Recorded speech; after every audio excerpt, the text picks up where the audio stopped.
The audacity of the sun threatening to come out today. Yeah, today. That's when you want to try to come. I don't even know if it's fully going to come out or not, but like, yeah. That's what you got in mind? I was reaching for my sunglasses driving in, and I was like, I forgot where I put them. I was like, where straight shoot, no clue. No clue where my sunglasses might be. But that's why I stopped getting nice sunglasses. Stick to the $10 sunglasses because they're going to be missing. When I see someone anymore, I had probably 2 pairs of like $100 sunglasses in my life. Lord knows. Neither one of them lasted a year. That didn't happen. So I've learned my lesson. Cheap sunglasses for forever. Hi. This is the most like, I don't know what the... We can go ahead and cover up the never. It's the most cheerful start we've had to a show this week. He's mad too. I heard from him last night. He's unhappy. Not at us anymore. Now he's mad at the Orioles. He's mad that we have to pick the Cal Miami game. He's like, how of course he is. I'm mad that we had to pick that too. But tell me which other games you wanted to pick this week. Who's Colorado playing? Yeah. That's what Griffin always wants to do is the dump. That's what Fox thought that the America wanted was just put more Colorado on. Hi, it's Glenn Clark Radio. I don't buy this week. Oh, darn. I don't have anything good to say here. You want me to say something? Say Cedric Mullins hit a home run. Thanks, buddy. Appreciate you. I guess I mean, if we do it, we did 3 up. If we did 3 up, 3 down for just the 2 games, and maybe we have to in order to have the final standings. Want them now, or like... Yeah, my 3 up. I'm trying to think. My 3 up would be 1 Burns. Why? What did he do? He lost the game. Yeah, now what a jerk. 2 Mullins. And which one of the relievers would be 3? What? No. Because Webb was in trouble. Yeah, Dominguez was pretty good. Dominguez would probably be 3. All right, there you go. There's my. Said Mullins too. Is that what you said? Yeah. Do I have to give you do I have to say something about it, or can we just do this one without saying anything about it? I'm trying to think if I can be any different. I don't think I can be any different. All right. I mean. Yeah, and then. I was gonna say Westberg, but like I don't know, turn that play somehow. Like, I mean, I guess. Down 1 Henderson. Kind of no getting around that. I don't know. I might go Santander. I mean, just because he was the one that came up with the bases loaded, and I mean, Henderson struck out 4 times while going 0 for 7. I mean, I don't think it was good. It did feel, well, no, because we know he popped out with the bases loaded. You say that, but we know that's not the case. I might go Santander 1, and then that's just you trying to protect Gunnar Henderson. Be honest about that. That's what that is. You're more emotional about Gunnar Henderson, so you don't want to do it. And so what? You have to do Cino Perez 3, like. I mean, I don't really know that I'd even do CNL Perez 3. I mean, Cano could be 3, but I mean, some of that's just an extension of. No, I'm not doing this bit. I'm not doing the bit with the pitchers. I'm not doing that. The stuff that you guys are trying to do with Cedric Mullins, I ain't doing that. They scored 1 run. So that's the story. So Mountcastle. Mountcastle would be a good one. He went 0 for 7, right? Probably. They all went. They did. Yeah, fine. I guess somebody would say, because at least Gunnar walked twice, but like there's more expectations. It's such a bad look, man. And that's the thing. Santander at least had a hit during the series, so I don't think I can put it on. When did he get his hit? I don't remember. No, he had a single. I do remember that, and it was remember it led off the inning where they got runners on 2nd and 3rd and didn't score because they did that frequently. So yeah, I couldn't put Santander on the list because he got a hit. He got a hit. He's on my list at some point. I mean, I do. One if I examine it closer. It's Gunner's 1. It's Gunner. I mean, this is, dude. You can't go 0 for 7 with 4 strikeouts when you're supposed to be one of the best players in baseball. I mean that the combination of expectations and delivery. It's Gunner 1, and it's not even like there's a 1A, it's Gunner, and then it's everybody else. But yeah, I mean, Mountcastle didn't get a hit, so fine. Mountcastle can be 2, and 3 can be. Cowser got a hit too, but that was bad. I mean, that inning. So I'll go Santander 3. So fine, that's my list. Gunner 1, Yeah. I'm sorry, Mountcastle 2 and Santander 3. I don't care. You do whatever you want to do. I don't actually tell everybody about Live Casino Hotel. Then we'll do. Live Casino and Hotel. That's the place to be because during home games for Baltimore or Washington's football teams, and when they score a touchdown, you get $7 in free slot play for Live Rewards members that have their card inserted correctly into the slot machine, any slot machine on the floor. You have to be actively playing in order to receive your prize, but once Washington or Baltimore scores a touchdown during home games, Commanders are home, and so while Washington's home and they score a touchdown, you can get $7 in free slot play at Live Casino for Live Rewards members. At Arundel Mills, must be 21. Please play responsibly. For help, visit mdgamblinghelp.org or call 1-800-GAMBLER. Look, man, this is the difficult part about it, and we talked about it, obviously, Rita and I last night on 105.7 The Fan. You can be angry, but you sure as hell can't be surprised. And if there was a tone this week, or if the vibes were off on the show, it's because I have to be honest, this is what I expected. This is there's other reasons. There's a list of reasons, but this is among the reasons why there were empty seats at the stadium.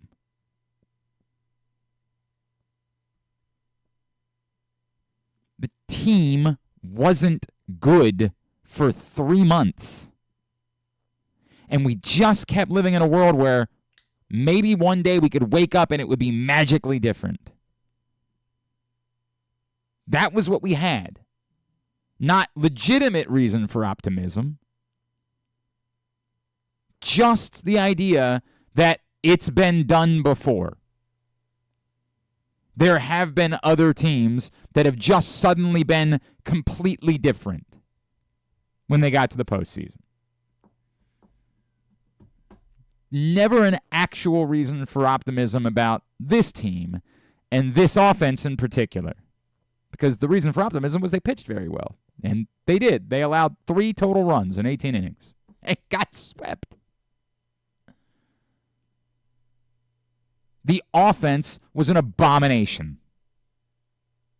And there's no hiding from it. There's no soft pedaling it. There's no, yeah, but I want to be mad at somebody else.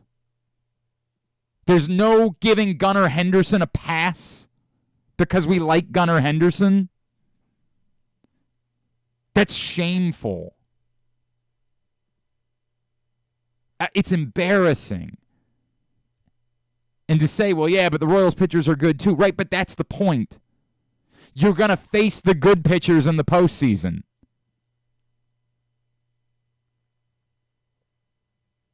And the Royals have a pretty good one too, but so do the other teams. If you were going to get through, you had to be able to beat good pitchers. That's the reality. And if you want to scream about Brandon Hyde, scream about Brandon Hyde. It's fine. I don't think the Orioles are going to move on from Brandon Hyde. That's my gut.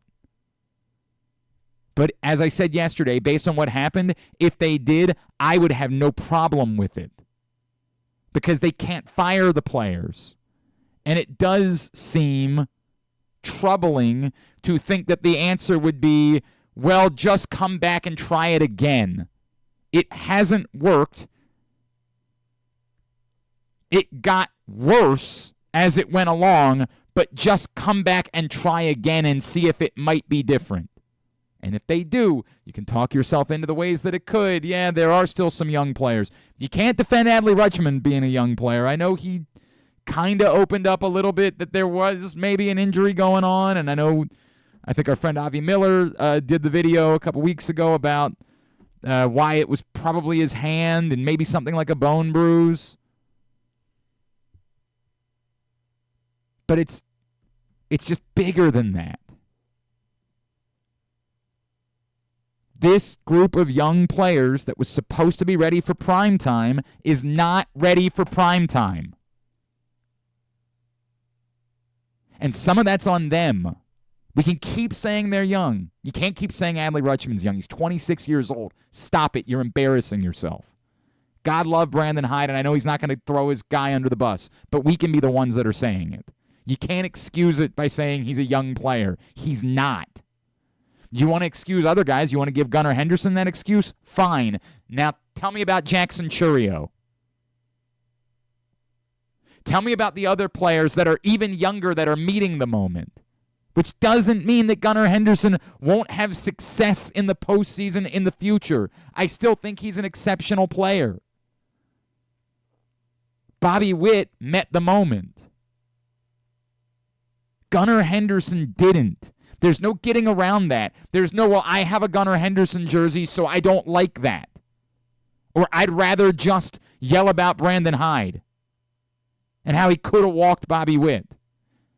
You can do that until you're blue in the face and still not address the fact that Gunnar Henderson was 0 for 7 with 4 strikeouts. There's nothing that excuses it. They scored 1 run. They went 1 for 13 with runners in scoring position.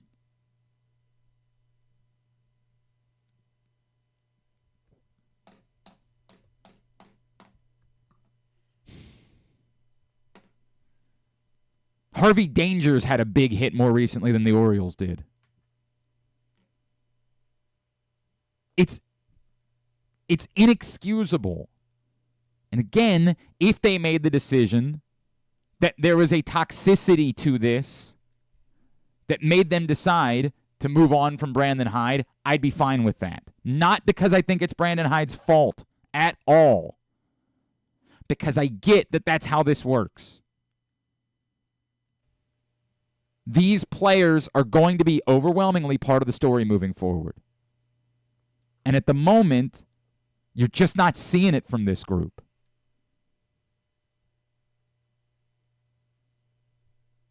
One offensive player showed up in the postseason. One. Ironically, the guy that we were ready to kick off the team a couple of months ago.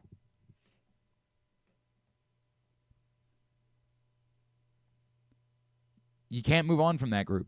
That's the group. That's the group. That's the group that's going to have to be the group. And yes, they need to fortify it. Like, they did not do enough with legitimate bats.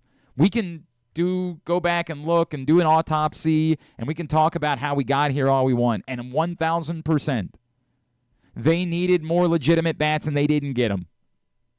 They got Austin Slater. They got Eloy Jimenez.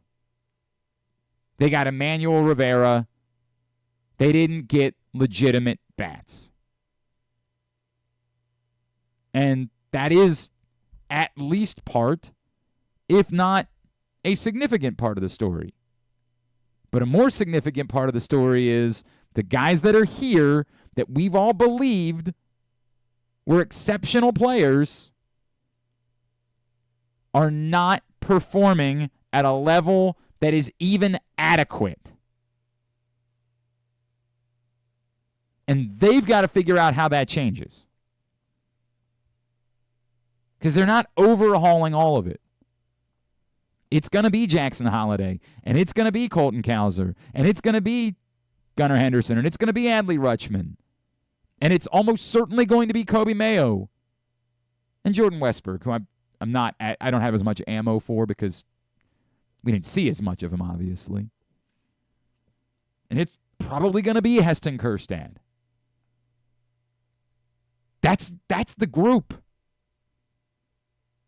There's not even a lot of room in there for where you're going to add your veteran bats. But they're going to have to. Because this is, even in that scenario, like I don't think they can move on from Cedric Mullins. God, could you imagine? This scenario, we were like, well, maybe they'll move on from everybody this offseason and they'll just commit to the young players. Yeah? Yeah?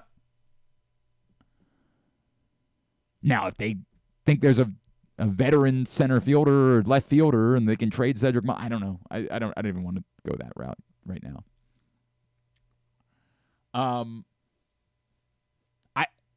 Whatever you want to scream about, James McCann could have bunted.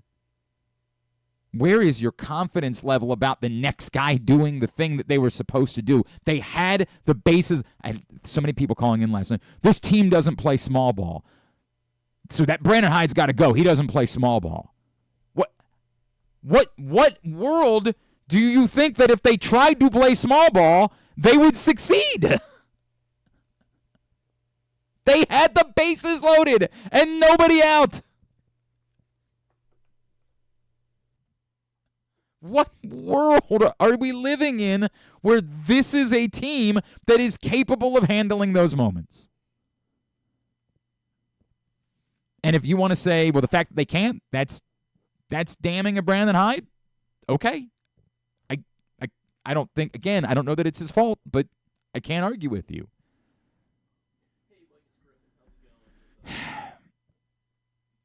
It sucks, man.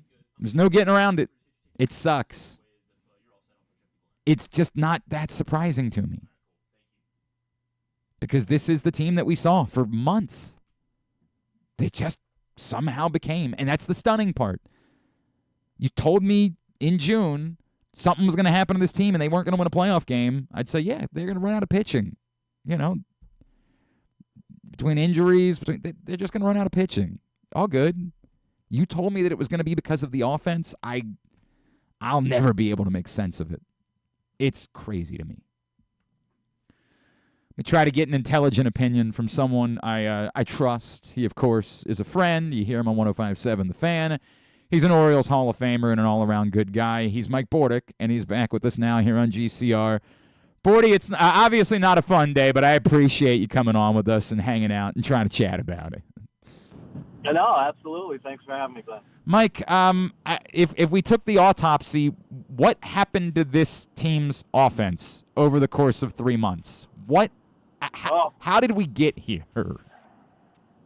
Yeah, it's a little bit of a head scratcher. Obviously, I think at the end, losing some of the hotter hitters certainly didn't help the Oriole offense when Westberg went down. Of course, Elias was hot, and he went down with the ankle problem.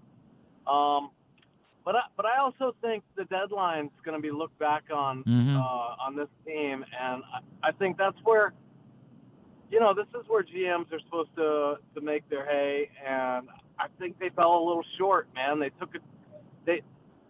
guess in Elias' whole career, he likes to take chances and thinks that his player development or his, pitching staff can help change guys if they're a little bit off, maybe tweak some mechanics or go to a certain pitch and even offensively, maybe resurrect somebody's career.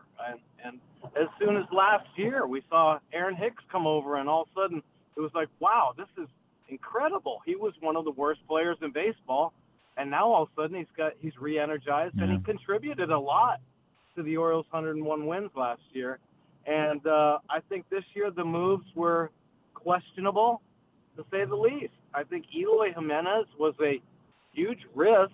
Obviously, the reward would have been great if he figured something out, like maybe how to get his power back that he had 5 years ago, but that wasn't in the cards.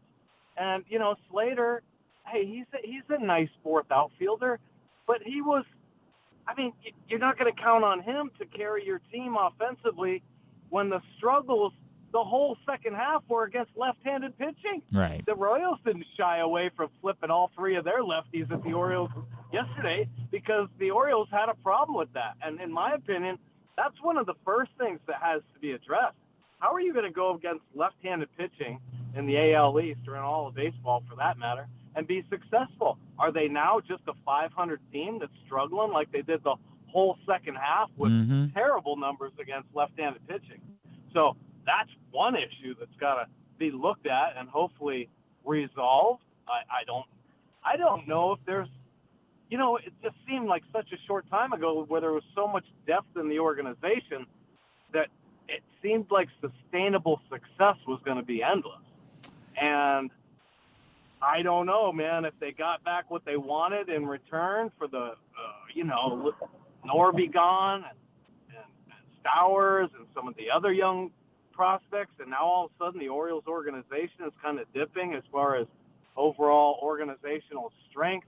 I think they had a really good opportunity, and I don't think they went all in after it and fell short, again. Very, very disappointing because this team is full of just great young players, and and just the combination didn't work this year. So that's the part that I think is most frustrating, Bordy, is that I think you're right about that they're full of great young players, but boy, did that not launch the way that we thought it was going to for that core, right? Like, Gunnar Henderson obviously on the whole had a very good season, but the defense, took a significant step back and, was dreadful obviously over the last 2 games offensively.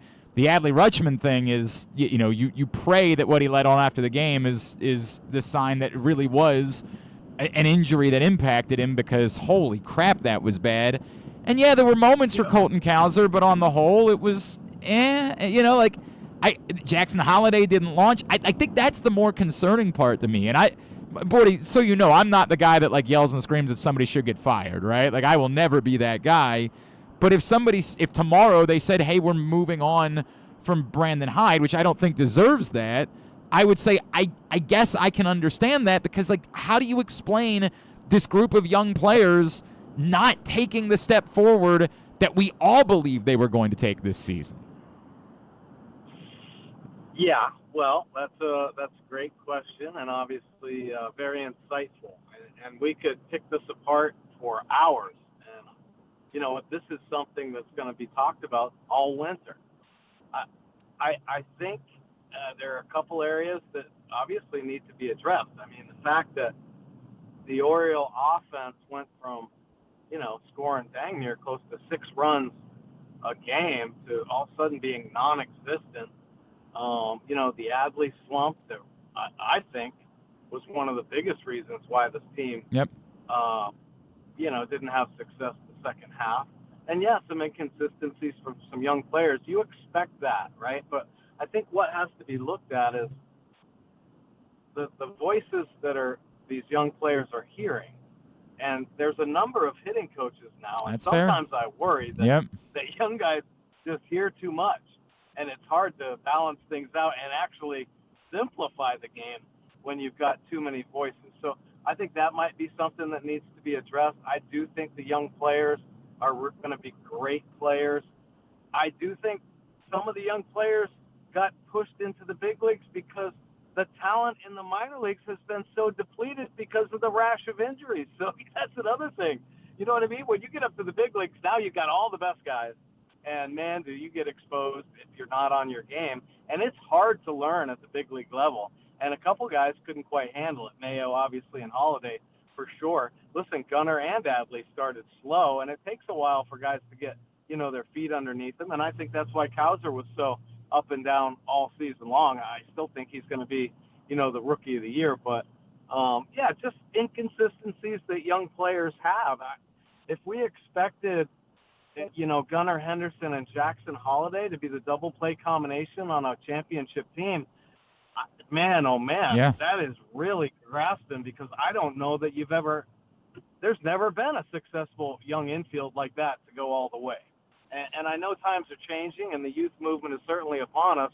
But I think what you also see is how do the Kansas City Royals hang on and come back against the Orioles with not much offense either, but just enough. And I think they got a couple players that I know the Orioles thought about, but veteran guys just to stretch their lineup out a little bit. And none of them had great series, but Gurriel, who's 40 years old, spent time in the minor leagues, all of a sudden is a part of this lineup that helps younger guys actually settle down, even though he didn't have a great series, right? And they went out and got the right fielder too. So the veteran guys kind of, I think, help stabilize younger players. Even if they don't carry teams, their experience, I think, really goes a long way and bodes well for especially young, inexperienced teams. It just helps calm those young nerves and get them to focus a little bit better. So there's one thing that you can look at and say that might be important, because I also look at Iglesias from the New York Mets. Mm-hmm. Here's a guy for years that has been able to hang on and actually contribute to winning teams, but this year was in the minor leagues, and now he's one of their most consistent players, and they're on the verge of going to the next round. So it's those type of guys that I think teams have to look out for, veteran players that have been through it all and just can help younger players kind of take a deep breath and say, you're all right, man. We got you. And the Orioles have had those players in the past. And look what Frazier did on that Royals team, and the Orioles had him last year. So I hope they keep looking for those kind of guys. I mean, man, listen, there are a lot of things that I think the Orioles want to talk about or need to talk about if they want to win a game in the postseason. Pitching, obviously, really, really important, but, finding veteran guys that can help contribute. They don't have to be the frontline guys, but guys that know how to work and are really good pros that could help, a young team take the next step, So Mike Bordick is with us here on GCR. Bordy, you bring up veterans, and there's three that I think are now kind of in the picture for the Orioles moving forward. One is a free agent. That's Anthony Santander after he hit 44 home runs this season. The other two are not yet free agents, but guys that we know that they were considering trading at the deadline this year, and there has largely been a belief that Cedric Mullins and Ryan Mountcastle are not likely to be given contracts to stick around long term. What do you think you do with those three guys this offseason? Well, I love them all. I really do. I think Mountcastle's made great improvements defensively. I unfortunately think the Great Wall of Baltimore has gotten into his head, and I think he would help other teams. I know the Orioles need a right-handed power bat, but right now it's, he's not getting the 30 home runs that everybody projected him out to be, that 3,100 guy. Still kind of a free swinger. I love Cedric, and I'm really happy that he finished strong out there. And I think Cedric's a really important part of this team. He didn't seem to be slowing up. As a matter of fact, I think this boost at the end here kind of helped him and will help him the rest of his career, because for the last year or so, it has been kind of an inconsistent struggle for him. He got a couple playoff hits, 3 actually. He was the Orioles' leading offensive player, if you can believe that. So, I love, and Cedric's defense was, tops in the league. So you love him out there defensively. But I think Santander's got to be the priority. If you're really going to go after a guy, try to lock him up off, to a multi-year deal. I think Anthony's the guy. He's a switch hitter. He's one of the best switch hitters in the game. He's dependable. He may not be a burner out there in right field, but I think he's a reliable defender the guys can count on. He's an accurate thrower. And you just don't find guys like Anthony Santander. You don't. And the stuff he did this year were, historic. And I think he's a huge part of this team offensively. He's been their power for the last, 4 years. And at some point, the Orioles have to reward their players and let them know that, we are in, man. We love what you guys are doing because they've done sensational things the last few seasons. And who else has lived it more than Anthony Santander? So I think from an offensive standpoint, he should be the first guy, if they are willing to lock guys up, go after him wholeheartedly. But in my opinion, the number one guy's got to be Corbin Burns. Pitching, you just cannot. The value of pitching, right? It's so important. And you don't ever get number ones like a Corbin Burns. And so I think he's a priority. They should really set their sights on him. The idea of getting Eflin back, I think, is very encouraging. And the fact that most of the guys are coming back from Tommy John surgery, I always worry about what you're going to be getting when players come back. But when you see what happens on the positive side of it, for instance, what Reagan's did that opening night to the Orioles, that dude had 2 Tommy John surgeries. So, you can bounce back and be really good again. Radish was sorely missed this year. And if you get 1 or 2 of those guys to come back and be, somewhat similar to what they were, I think you're looking at one of the best rotations of baseball. And then, of course, you got to keep your fingers crossed and hope that everybody stays healthy. And along the way, you better build some depth, because depth is the key if you want to have some sort of success. And finding how to do that, I think, is going to be important.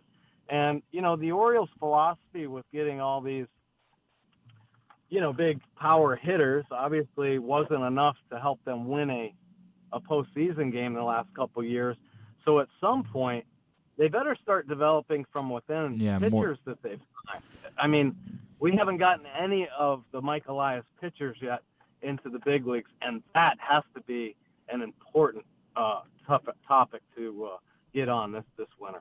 Bordy, last one for you. I brought up Brandon Hyde earlier. A lot of criticism about not bunting McCann with Mullins on second, and why do you pitch to Bobby Witt? And look, I could rehash these, and sure, when it doesn't work, I think it's easy to say that. I don't know that any of them are simple answers that it's egregious that he didn't do. I'm not anti-Brandon Hyde in any way. I said what I said earlier. If they moved on, I get it, because they're 0-5 in the postseason. That's what it is.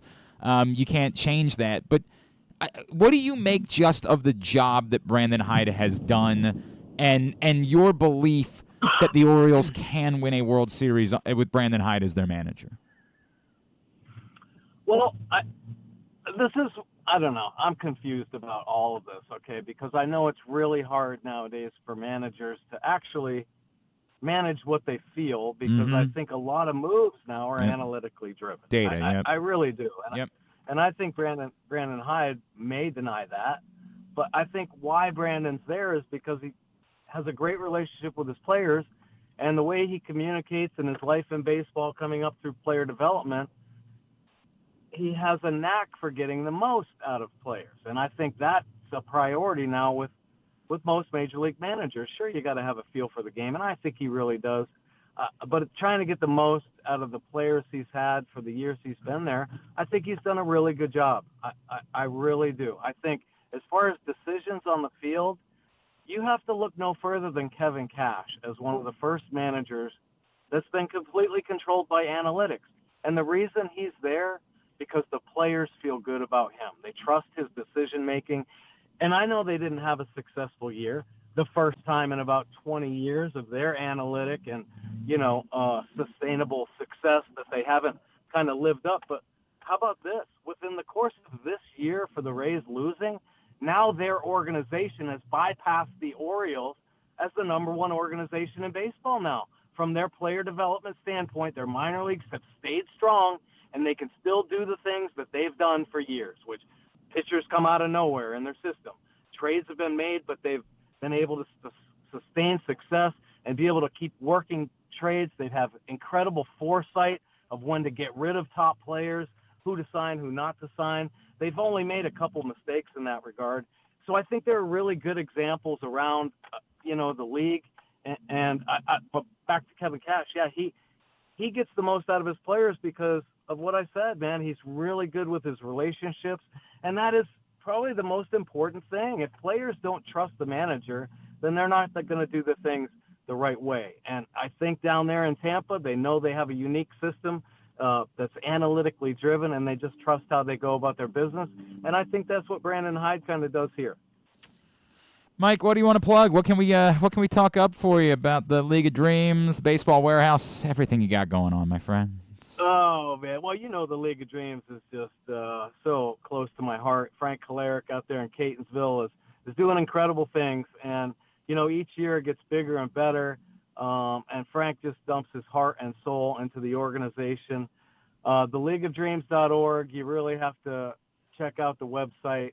We have incredible events coming up and partnerships that continue to grow to help special needs kids get great opportunities and help, fulfill some of their dreams of getting on a baseball field. And, of course, working with the Baseball Warehouse. I love, talking to parents about the game, helping little kids enjoy this great game of baseball. I go to schools and do some speaking. I was just up at Hereford High School, had a great time talking to the faculty and kids up there. So I love doing that. I love getting out there, sharing my experiences and trying to, hope that we can instill some good beliefs in our kids to get them through these tough times and help them keep, driving to be successful and help each other in their communities.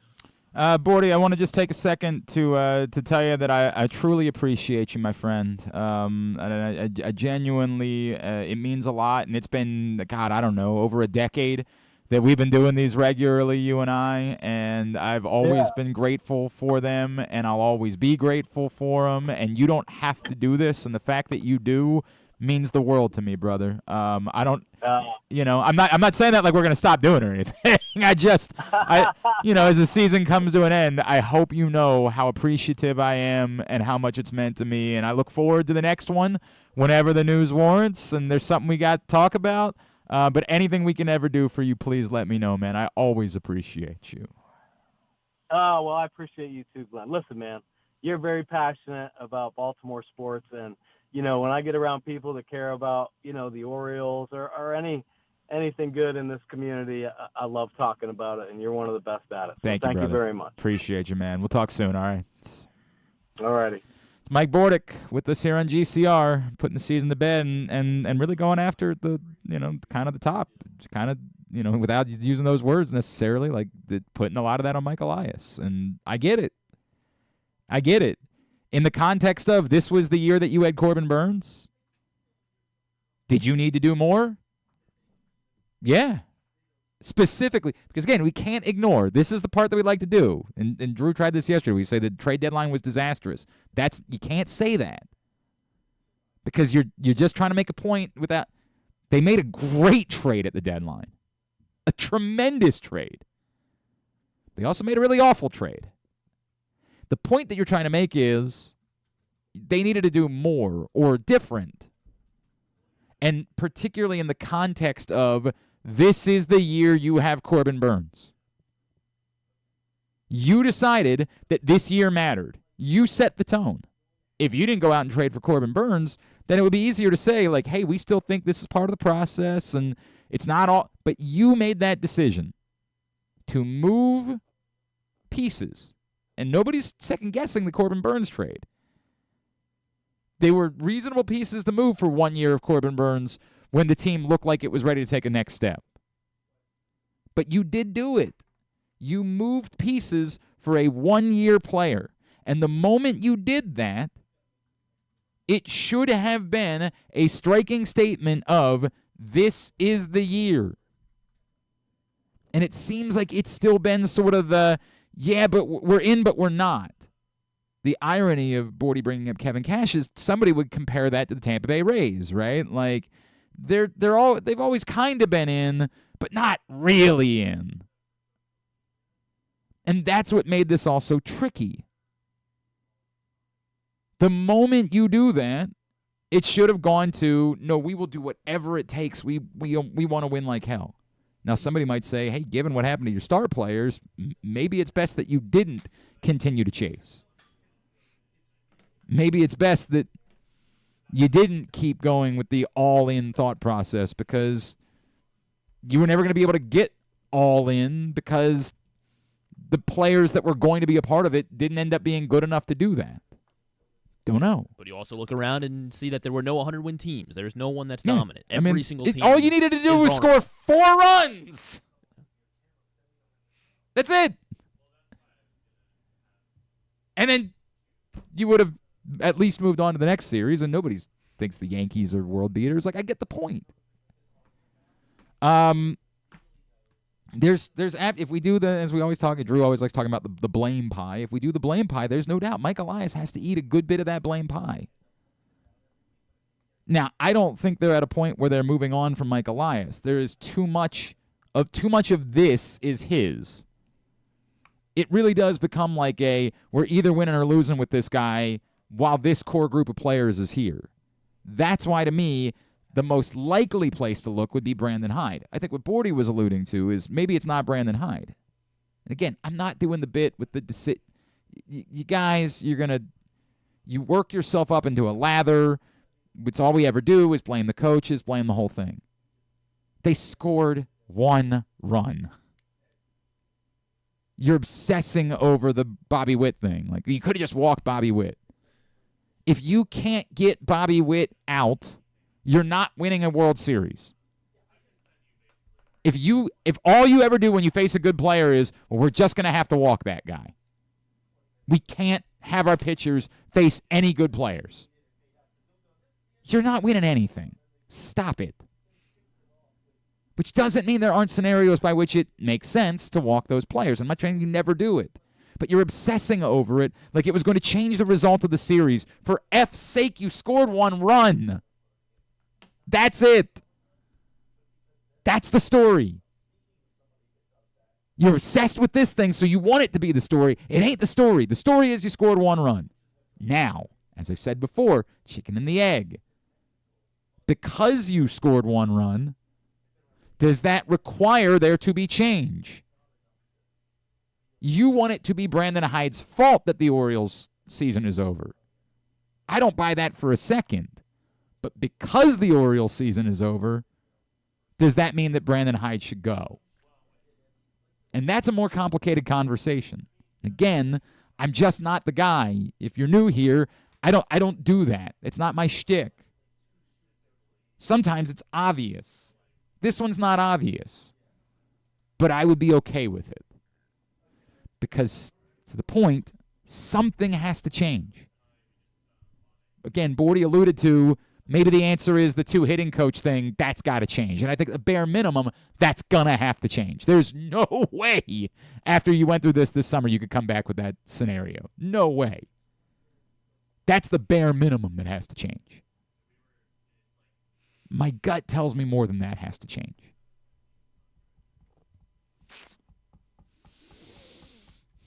And so Matt Torper checked in, said, need a better option at first base, need an elite corner outfielder. I'll hear you. But Mountcastle's one of the few right-handed hitters that you have. That's part of the problem here.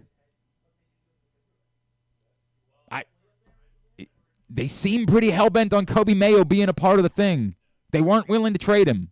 And I get it. Like, everybody thinks Kobe Mayo is going to be a legitimate middle-of-the-order bat in the major leagues. But now are you pinning your hopes on that? Are you selling out for that being the story of next season? Kobe Mayo is going to be that guy next year, or we're going to flounder again. Tough spot to be in.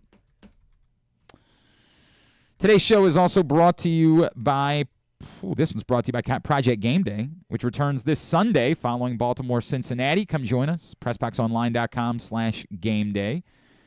Myself, Rita, Femi Ayanbadejo, KZ, Steck, I think our buddy Josh Charles, he made his season debut last week. Imagine he'll be ducking in more frequently. Josh was on one. Josh, I'm sorry. I was doing radio last night. I couldn't keep. Josh unloaded. He unloaded. He's coming guns blazing. And I get it. Not for Brandon, for the offense. Like, and I get it. Sheesh. PressBoxOnline.com/game day. It's all brought to you by the Maryland 5-Star, BetYard AI, 1-800-GAMBLER, Green Turtle Bet Park Sportsbooks in Towson and Canton, and Easy Pass. We're not just going to do Orioles all morning. The Ravens have a big game on Sunday, so we're going to talk about that too. Kevin Harlan's going to join us in a bit, but when we come back in, we'll preview the Bengals with our friend Rocky Boiman. It's Bengals week, so we got to catch up with former NFL linebacker and WLW talk show host Rocky Boiman. We come back in. It's Glenn Clark Radio. Experience the thrill of the Mars Maryland 5-Star at Fair Hill, presented by Brown Advisory, coming October 17th to the 20th. See the world's best equestrians compete in the sport of eventing, the ultimate test of horse and rider. Enjoy a weekend festival featuring locally sourced food at the Fresh Food Fest, a beer, wine, and spirits showcase, shopping, and fun for all ages. Check out the Maryland Corgi Cup, interactive kids corner, and more. It's the place to be in October. Visit Maryland5star.us for tickets. Treat yourself and taste the Baltimore tradition that is the legendary Costas Inn. Hey, it's Stan the Fan Charles. For over 50 years, the Costas Inn has been a Baltimore original, dishing out their legendary fat, delicious, award-winning crab cakes and steamed crabs. It's crab season, so sit back and crack some crabs while watching the Birds pursue another divisional title on Costas' 15 TVs. On Monday night, the Costas Inn offers their half-pound jumbo lump crab cake with 2 sides for under $30. So head on down to the Costas Inn today at 4100 North Point Boulevard or visit them at CostasInn.com. Make the most out of every day in your Toyota RAV4. Available in hybrid or gas-only models. A RAV4 can get you where you want to go in style. Check out buyatoyota.com for deals on new RAV4s from your local Toyota dealer today. The drug scene in Maryland is changing. Fentanyl and xylazine are being added to street drugs, and you may not even know it.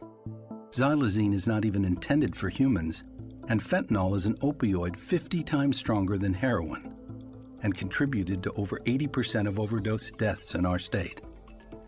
Anyone who uses drugs, even occasionally, is at risk of overdose. To learn more, visit stopoverdose.maryland.gov or call or text 988.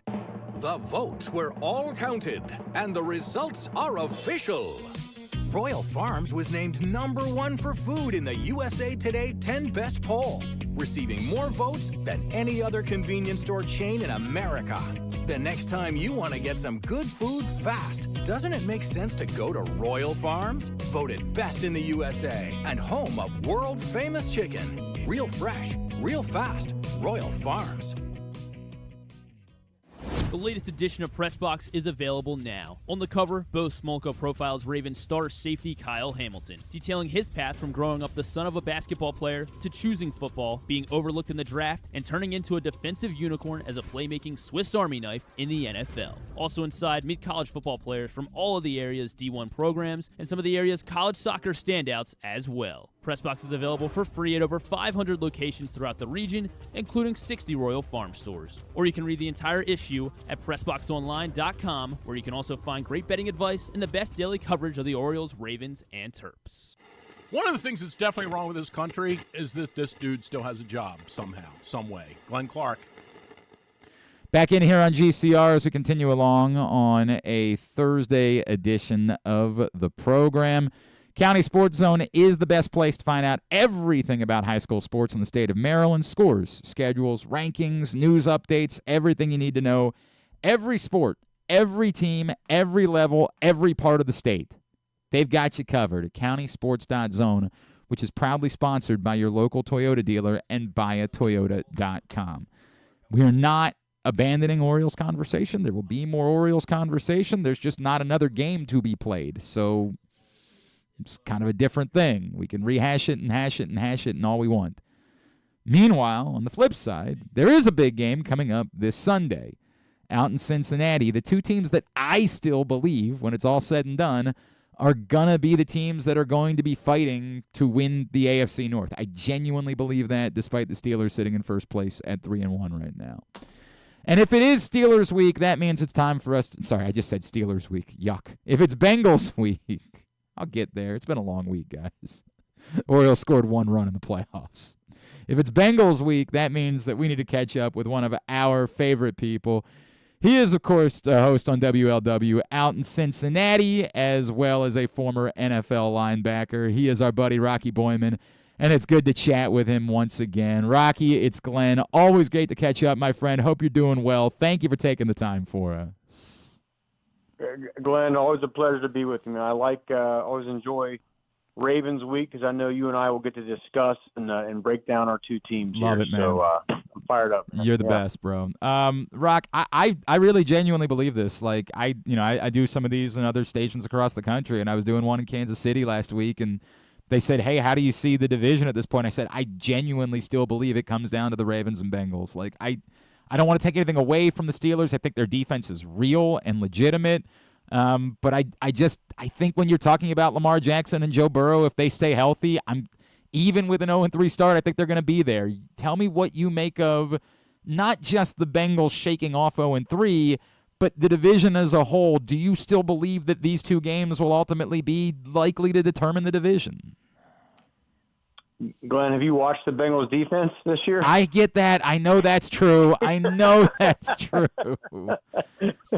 I know. No, look, and obviously talking about this week. Early in the season, Glenn, the offense, and look, this happens every year in Cincinnati since Zach Taylor's been a coach. They start off terrible. There's like always these games that are surefire wins. Like this year, the Patriots. Okay, surely, healthy Joe Burrow and everything is going to be great. But the Bengals always kind of stumble at the beginning. We argue about it. And Zach Taylor should go harder in training camp, but we, in the back of our minds, know it's never going to happen, right? But so early in the season, the offense looked bad. And we're sitting here saying, oh, my God, is Joe Burrow just a reincarnation of Andy Dalton? Does he need to have Jamar Chase and T. Higgins and all these people out there? Well, of course, that was foolish. He, the last couple of weeks, Joe Burrow and his offense has been phenomenal. I mean, last week rushed the ball well, too. With both Chase Brown and Zach Moss. Offensive line didn't give up any sacks. I think there was 10 different Bengals that had explosive plays on this offense. The offense is great, but the defense, Glenn, is something that was my biggest question mark coming into the season. If you recall, Bengals defense in 2023, 31st in total defense, 26th stopping the run, 28th stopping the pass, gave up, I think, the most or second most explosive plays. Okay, so what do? They go in the offseason here and they get Geno Stone. Okay, it was supposed to be a really, really good pass playing safety. They get Sheldon Rankins. And they go in the draft and they get Chris Jenkins, and then this is supposed to be when Myles Murphy comes on. Well, none of that happened. Absolutely none of that happened. Geno Stone has not really produced the way that we thought, and hopefully that still can happen. And then from there, it's been a lot of injuries. Sheldon Rankins has been hurt, is still hurt. There's no pass rush, and it's just a defense. I mean, sitting here in Cincinnati, I think most fans are sitting here saying, this is a Bengals team. If they're going to win, they're going to have to outscore people week in and week out, which is a tough proposition. It's funny. I want to talk about Geno because I got to tell you, Rocky, I like Geno a lot. He's a great guy. It's a great story. But, when it would come up last year, hey, did the Ravens, keep Geno Stone around? I thought it was fait accompli, that the interception numbers would price him out of Baltimore because I think it inflated his actual value as a football player. And I have sensed quite a bit of frustration when it comes to Geno Stone. And I kind of get it. You're paying him, expecting him to be a game changer. And I just kind of don't think that that's what he is as a football player. What have you guys seen from Geno these first few weeks? Not much, and I guess that's the problem. Is just across this Bengals defense, outside of Trey Hendrickson, there just hasn't been playmakers. And Glenn, as you know, I played 8 years in the NFL as a linebacker. I know how defenses have to be constructed. You need, eight of your guys on defense got to be solid. They got to be in the right place. They got to be, in the right gap and make plays when those plays come to them. And then you need 3 game wreckers. Right, you need guys that just make plays, and damn it, maybe they're not in the right spot, but they just make a play, right? I mean, you watched Ed Reed do that for how many years, right? Oh my God, Ed, okay, great interception, right? There's none of those players outside of Trey Hendrickson currently on this defense, and as much as it was revamped, and the main thing, Glenn, goes back to I've been on this for a while. The Bengals' inability to draft playmakers, especially on defense, these last 4 or 5 drafts has been really noticeable. I mean, you look at, Logan Wilson was drafted in 2019. That was a great pick. Outside of that, you're kind of searching around, I mean, Myles Murphy was a first-round pick last year. I think he has 3 total sacks. He's been hurt. Hasn't really done much. DJ Turner was a second-round pick last year. Dax Hill was a first-round pick in 2022. Cam Taylor-Britt was like kind of the gem, and now the last 2 games, for whatever reason, he is just him. He was benched. So the inability to draft and draft impact game-wrecking type players on defense, plus the inability in free agency to bring on some of those guys outside of Trey Hendrickson in the last 2 years. Right. That's why the Bengals defense is where it is right now. Rocky Boiman is with us as we're getting ready for Ravens-Bengals on Sunday. Rock, with that in mind, like the last few games, I think there was an element of surprise from people that the Ravens at 0-2 and coming off a bad loss to the Raiders were favored on the road in Dallas and then favored at home against a Bills team that looked like world beaters. But to me, it was as simplistic as the matchup, right? That run offense of the Ravens against Dallas's run defense and a banged-up Buffalo run defense, it looked like on paper the smarts were saying, yeah, this is how the game should play out. And sure enough, in both cases, it did. Knowing what you saw from the Ravens' run offense and Derrick Henry and Lamar Jackson in the same backfield, is there any reason to think on paper that there wouldn't be a similar story, that the Ravens would be able to find success coming out and just running right at this Bengals defense?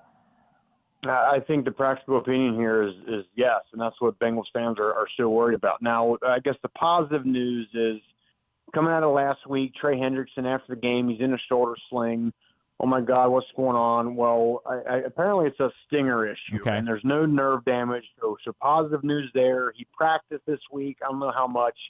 I think the thought is he'll play. Also, defensive tackle B.J. Hill practiced for the first time in a while. Myles Murphy practiced. McKinley Jackson, who's a third-round pick this year, practice. So this is especially the defensive line, Glenn, was the far and away most detriment on this defense. You're getting some guys back.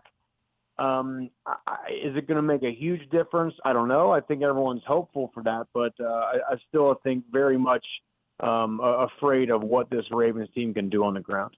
On the flip side, what we saw last week with the Bills is once they got into trouble, this is where the impact of not having Stephon Diggs anymore was real, right? Like they didn't have a lot of big they had one on a magical play that Josh Allen was able to make going to the sideline, but they just didn't have the ability to go fight their way back in with chunk yards in the pass game. That, to me, would be the difference here. And we saw, CeeDee Lamb had plenty of success against the Ravens secondary. Devontae Adams had plenty of success against the Ravens secondary. That, the part to me, is where I'm concerned, Rocky, is that this pass defense from the Ravens has still been a bit disappointing, and I would think the Bengals would be in better position to try to take advantage of that. Yeah, and again, back to what my original point was, I think Cincinnati fans are believing if the Bengals want to win, they're going to have to put up a ton of points. Yeah. And not just this week, but in subsequent weeks. But you're right. I mean, Jamar Chase, after going through his offense or his off-season, thing with the contract, he's back. He's made some big-time plays. T. Higgins is making big plays since he's been back from injury. But Andre Yoshevas, who was a low-round pick a couple years ago, the Bengals let Tyler Boyd go, and Yoshevas has come in and played really, really well. Eric All, a tight end, actually a local kid from here in Cincinnati, had some injuries in college, but has made a bunch of plays. There's tight ends. Mike Gesicki has made some plays. So, it's one of those things. It's the old adage. If, you're a defensive coordinator, okay, your good ones can take away Jamar Chase and limit his productivity and maybe even, T. Higgins to an extent. But when you got, you got Eric All, you got Andre Yoshevas, you got Zach Moss coming out of the backfield. The Bengals running backs are making plays, and they're getting involved in the pass game, which has made Bengals fans very, very happy. This is a dangerous offense, no question. I know it's probably more relevant for fantasy football players. You mentioned the running backs, and again, the only game I've been able to spend a lot of time with was the Chiefs game, but Chase Brown's averaging 6.3 yards per carry. Is it getting to a place where you might expect it to be a little bit more Chase Brown than Zach Moss moving forward? Yeah, but you looked at last week. Both backs had 15 carries. Similar production. Chase Brown was more productive. He had the 2 touchdowns. But look, I think everyone knows in this day and age, you got to have 2 backs unless you have a running quarterback back there like the Ravens do. You got to have 2 backs, and I think both are very capable. Both, again, are good out of the backfield. So again, a total positive for the Bengals. Yeah, there's no doubt about that. And certainly in Baltimore, we don't mind having like 5 guys that can run the football. That's all right. Yeah, that's right. You guys set the trend with that. Yeah, we don't even have Keaton Mitchell back here yet. And then, boy, that could become all sorts of scary at that point. So all that said, like it's Rocky because it's funny because at the start of the conversation, it really does seem like it feels like you're down on the hole about the Bengals' ability to be a legitimate Super Bowl contender, that like the defense might just be the thing that ultimately they're not going to be overcome. Am I stating that too plainly? No, I think my sentiments are where most Bengals fans are. Yeah. Again, just with the you don't see the game changing type players, and Trey Hendrickson is great. But the Bengals have 5 sacks this year. Hendrickson has 3 of them. A defensive back has the 4th, and two tackles have split the 5th. So there's no, and how long can you live when other teams are going to know, Ravens are going to know, hey, if we make sure we take care of Trey Hendrickson, we're not scared of anybody else. There's just not a ton of players right now in this defense that scare people, that scare defensive coordinators. Now, with all that said, I think Lou Anarumo is a right. fantastic defensive coordinator, and his schemes and everything are great. And he kind of put the riot act out there this week. He said poor play is not going to be tolerated in so many words. So again, Cam Taylor-Britt was benched during the game and basically said other players that may want to get on the field. They're not because they're not being productive. And if you're not being productive, you're not going to see the field. So, the gauntlet was laid out there by Lou Anarumo. So I guess what you're hoping, Glenn, if you're a Bengals fan, is you're hoping, I guess the first one would be Miles Murphy. Again, a first-round pick last year that just hasn't really burst on the scene and become a game wrecker like most fans have wanted. Maybe that happens. I think, he's, I guess, healthy here this week. You're hopeful that happens. You're hopeful, McKinley Jackson, who's a third-round pick, can play some defensive tackle. Chris Jenkins, the second-round pick for the Bengals last week, made some good plays. So there's some positives there. I think, Von Bell at safety is playing well, and he's a good player. But again, I think Geno Stone and the rest of that secondary. I think a lot of folks thought, okay, maybe the Bengals' run defense won't be as good as you want, but boy, that you want to feel good about the secondary with the additions that were brought in, and that just hasn't really come to form yet. What's your college game this week? I got JMU at ULM, and JMU, as you know, they shocked. They're not. I shouldn't say shocked. Yep. They beat down 70 North points. Carolina. 70 points. Yeah, it's nuts. Yeah, I mean, it's an offense, Glenn, that scored 133 points in 2 weeks. Alonzo Barnett, the quarterback, has 13 touchdowns in 2 weeks. So they're undefeated. They're 4-0. They're a team right now. You start thinking about, remember, a group of 5 team gets into the college football playoffs. So you look around, you think, of course, Boise State and Ashton Genty, that running back, they're in a conversation. I think UNLV, but JMU. And you look at their schedule. Their schedule is very, very manageable from here on out. So it'll be exciting to go see JMU and Bob Chesney down in Monroe here. We are, of course, rooting for that spot to be taken by Navy back this way. But you're right. There's that's another one. I failed to mention that. Yeah, absolutely. They're having a great season. At Rocky Boiman 50 on Twitter is how you follow him. Rock, always appreciate you, brother. Looking forward to chatting with you a little bit later on this afternoon. Thank you for taking the time for us as always, dude. Glenn, you're the best, buddy. I'll talk to you soon, man. Thanks. Thank you, brother. Rocky Boiman here on GCR getting us ready for Ravens-Bengals. Boy, that was you could almost hear it from Rock about the defense. Just really down on their defense. And I get it. The Commanders didn't punt once. There wasn't one successful defensive possession. One in the entirety of that game. I can understand why he's down on that defense. You'd like to think that this is a great moment for the Ravens to go in and pick off a Bengals team that's down, but that's still Joe Burrow, and that's still Jamar Chase, and the Ravens got to go get the job done. And, we will see how that goes. We'll make a pick for it here in a bit. Also, as I mentioned, our friend Kevin Harlan is going to join us. What time did you tell everyone that Kevin Harlan is going to be joining us? I told everyone in about 6 minutes, actually. 6 minutes that Kevin Harlan would be joining us. Well, but good. I can go check if he needs to move. No, I think that we can. Look, it's Kevin Harlan that we're talking about. We're going to work around his schedule, my friend. You think that we dictate that? No, that's Kevin Harlan that we're talking about. Today's show brought to you by Maritime Magic. We are just 1 day away. That's it. Tomorrow night, the return of Maritime Magic, the best annual benefit on the Baltimore waterfront. Celebrate and support the important work of the Living Classrooms Foundation. Friday, October 4th. Yeah, that's tomorrow night from 6 to 10 p.m. Enjoy delicious food, drinks, and live music by the Motet. Get your tickets now. livingclassrooms.org/maritime-magic. The great Kevin Harlan. He's on the call for Sunday's game. We'll get his thoughts about that when we come back in. It's Glenn Clark Radio.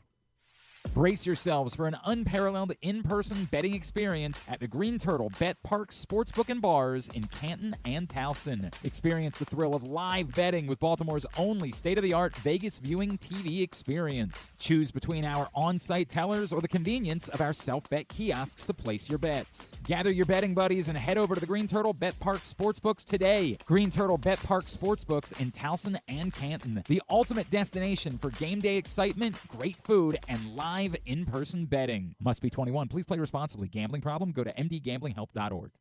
Hey Baltimore, it's number 10, Arthur Maulet, and I'm hoping you'll slot us in all season long for the Arthur Maulet Show. We will be traveling around the region all season, giving you the chance to get to know me and my teammates. There will be some football talk and a lot more. You can watch this show live on Pressbox's Facebook and YouTube pages and listen every Friday night on 105.7 The Fan. Find out more at pressboxonline.com/Maulet. The Arthur Maulet Show, the only show in town that's a work of art. The next Arthur Maulet Show is Tuesday, October 1st at the Green Turtle in Towson. It's brought to you by Easy Pass and 1-800-GAMBLER. Whether your focus is luxury and comfort, convenience and technologically advanced connectivity, or sporty performance and aggressive styling, we've got the perfect Highlander for you. Check out buyatoyota.com for deals on new Highlanders from your local Toyota dealer today. The ultimate fan experience awaits you at Sports and Social Maryland. See how we're raising the sports bar with our massive 100-foot media wall featuring 40 HD TVs and a 47-foot big screen. Bet on your favorite teams and this year's biggest events at the FanDuel Sportsbook while enjoying your favorite beers and cocktails, plus our delicious takes on bar food classics. Visit Sports and Social at Live Casino and Hotel Maryland at Arundel Mills. Must be 21. Gambling problem? Call 1-800-GAMBLER. The drug scene in Maryland is changing. Fentanyl and xylazine are being added to street drugs, and you may not even know it. Xylazine is not even intended for humans, and fentanyl is an opioid 50 times stronger than heroin, and contributed to over 80% of overdose deaths in our state. Anyone who uses drugs, even occasionally, is at risk of overdose. To learn more, visit stopoverdose.maryland.gov or call or text 988. Gambling can be a fun and entertaining experience, but there are risks involved. If you're planning on betting on the game at the casino or on your phone or computer, know your limit, stay within it. Set a budget and a time to stop. Remember, gambling isn't a financial solution, and it doesn't mix well with alcohol or drugs. Know the risks and have a plan before you begin gambling. For free and confidential services, call 1-800-GAMBLER 24/7 or go to helpmygamblingproblem.org. Driving in Maryland? Did you know an Easy Pass from DriveEasyMD.com can save you time and money? Of course you did, because you are a thrifty driver. An antenna reads your Easy Pass transponder and automatically deducts the toll from your Easy Pass account. There, you just saved money with Easy Pass, all without slowing or receiving a notice in the mail. Well done, thrifty driver, well done. Get your Easy Pass at DriveEasyMD.com. Contrary to what some people believe, I actually like this guy when he sleeps. Glenn Clark, talking sports. All right, back in here on GCR. The CIAA tournament returns to Baltimore next winter. I was going to say spring, but it's technically not in the spring. It's in the winter. February 25th, March 1st are the dates. CFG Bank Arena downtown, the CIAA men's and women's basketball tournaments. And you can take $75 off your season-long pass, or your week-long pass, I guess it is, for the tournament right now by using the code SCHOOL75. Go to CIAA Tournament or CIAAtournament.org. Save $75 on your week-long pass for every game in the men's and women's CIAA tournaments at CFG Bank Arena. Some folks that have gotten in this morning that I want to respond to. Our buddy Zach Moore, Pigtown Sports. These guys don't try and do too much. They know they don't have to hit a home run to be successful. Who's he referring to? Referring to the Royals potentially then? Oh, yeah. Sure. Yeah. I mean, the Royals don't really hit home runs. Like, that's just not their game. I mean, Salvador Perez still hits some home runs, I guess. And Vinny Pasquantino certainly can hit home runs. But, yeah, they just play baseball. That's the alarming part about this, is that was part of what made it so magical. When we go back to 2022 and then into last season, that was part of what we were loving so much about this baseball team. And as Ben McDonald reminded us quite a few times on the broadcast this week, last year's Orioles were the best runners in scoring position team in baseball. This year's team was dreadful. And that's the part, I can't make sense of it. I can't tell you why that happens. I don't think that we'll look back and say Adam Frazier was the difference in that. I don't know. From Wall Street Window, it's players like Mateo that help you win playoff games. He was on fire last year in the playoffs, and he can bunt and run. You just need players like that on your bench, maybe one in your lineup. Yeah, I mean, Mateo certainly specifically would have helped this team, and in part to your point that they just don't have guys that do different things. It's part of the issue that this team has. They don't. Brian Billick used to always say you want your wide receiving core to look like a basketball team, right? Like you want to have a point guard type, sort of undersized, middle of the field, home run hitter, get him the ball underneath. You want to have your big bodies that you can just go up and throw jump balls to in the red zone. Like he always used to say, the lineup needs to look different. There needs to be guys that do different things. And to some extent, Jordan Westberg looks like he's going to be one of those guys that does something different. But for the most part, it's guys that swing for the fences. And the bulk of them left-handed. That's largely what you have. I mean, Ryan O'Hearn at least kind of still work counts and put together some productive at-bats, but still fits the bill. That's who you are. So, yeah, I mean, not having Mateo hurt and to say that you could use – I do think that that's part of this conversation is you need to find more complete hitters. And could it still be that, like, Jackson Holiday can be a more complete hitter? I would like to hope so. But you need guys that do different things. And that is one of the more alarming things about this team is how everyone just seemed to all at once default to being a true outcome player. They were hitting the home run or they were striking out. And, yeah, you could say the first place that falls on is the hitting coaches. And, I don't know enough to know if – I can't imagine that was what they were – I don't think it was an organizational strategy to say stop doing anything other than swinging for the fences. A lot of people have responded to Mike Bordick saying you need to prioritize bringing Anthony Santander back by saying, no, he only hits home runs. And that's catch-22 because you still do need consistent home runs in your lineup. Like you still need – you know what the crazy part is? I remember before the season the last couple of years, we talked about whether or not there was enough pop, enough thunder in the lineup. And then as it turns out, that's all they had.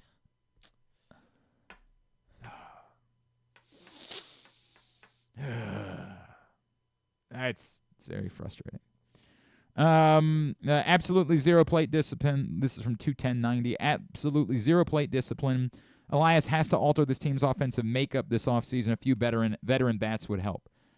So, in theory, I agree. I guess my question is, where are they going to be? So, we can lay this out real quick, and then we'll talk to Kevin Harlan. Let's just look at the team. Gunnar presumably is your shortstop. And leading off probably. Rutschman, I'm just going to put him on the field and then worry about the lineup. Rutschman is almost certainly behind the plate. Well. I hear you. I assume they're going to remain committed to Jackson Holiday being the second baseman. If they do, then Jordan Westberg is your third baseman. Now, we could have a conversation about that, and should that be what the infield looks like, and would they be better off if they move Gunnar to third and Holiday to short? And I don't know, but I'm going to assume that they're going to prioritize, and they're not going to add a play, that those three guys will play those three positions, and that they won't add someone over them, right? Like, I just don't think, I would be surprised by that.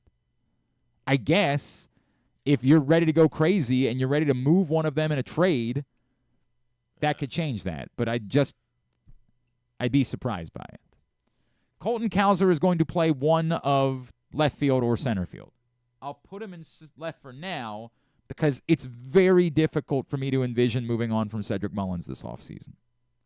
That said, we know they were looking to move him at the deadline.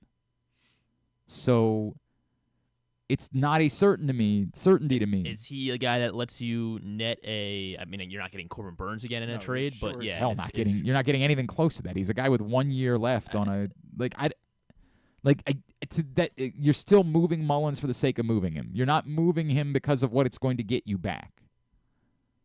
Unless it's the Mariners, just because they're so desperate for a 1-year guy. They're giving you package in something else. Yeah, I mean, right. If you want to trade a real player, that's unfair. I don't want to make that's going to sound wrong to Cedric Mullins. If you want to trade a real value guy and then throw in Cedric Mullins, but Cedric Mullins is not netting you something. It's a throw-in. Like if the Mariners said, for example, who do you want to do this with? Gilbert? I mean, yeah, Kirby, I don't know if that's Wu. one of the young, but Luis Castillo, I guess, just because he's older. Okay. But they did just sign him, so who knows where they're at. But if you're doing that, it's maybe Westberg and Mullins. Yeah.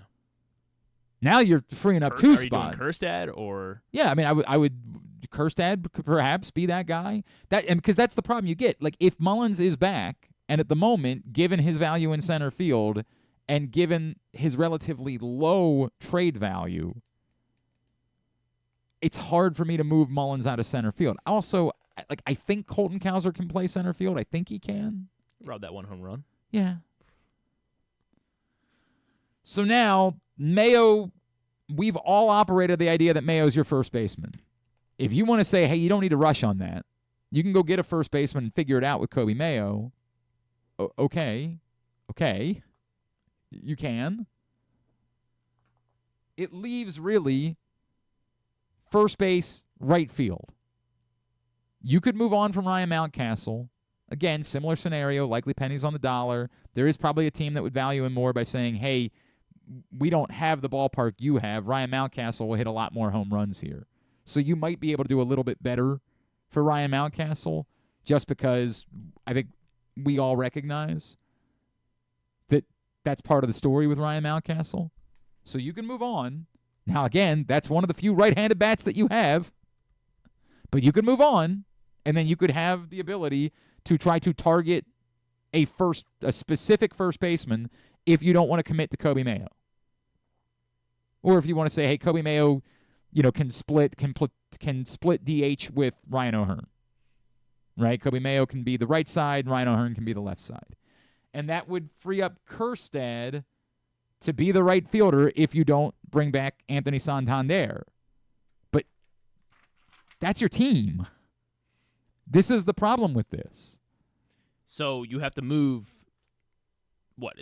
You move Kjerstad, but not for a pitcher. You just move Kjerstad for more young guys, more just to try and reestablish your. And that's kind of the Rays' way of thinking. Yeah. You could and do that. Then you can get a cheap left or right fielder. I mean, or someone who's more of a complete. That is a veteran. Someone who's more of a complete for Aaron bat. Hicks. Right. Yeah, like. Right, not Aaron Hicks, but yes, I know what you're talking about. Like if you want to do that, you can do Robbie that. Grossman. Okay, I mean that's what you're moving on from Heston Kjerstad for. Like that's the problem with all of this. I would guess I'd be more inclined in that scenario to use Heston Kjerstad to go get a pitcher. Like the window needs to be open now. It needs to be that you're prioritizing this. And I'm not saying that these guys, specifically Kjerstad and Mayo, should block you from going out and making that move. Because I agree with all of you that they need to get those, but it's going to be tough because they weren't willing to move those guys at the deadline this year.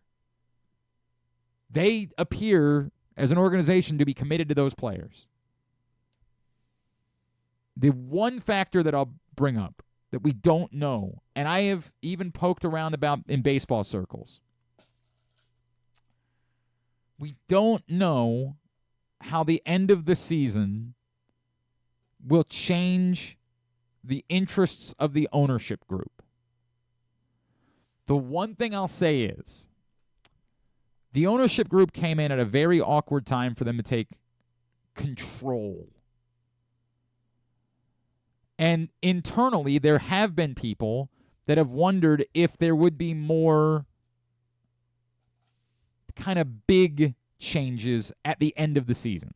They weren't going to rock the boat during the season because that's just not, it doesn't work that way.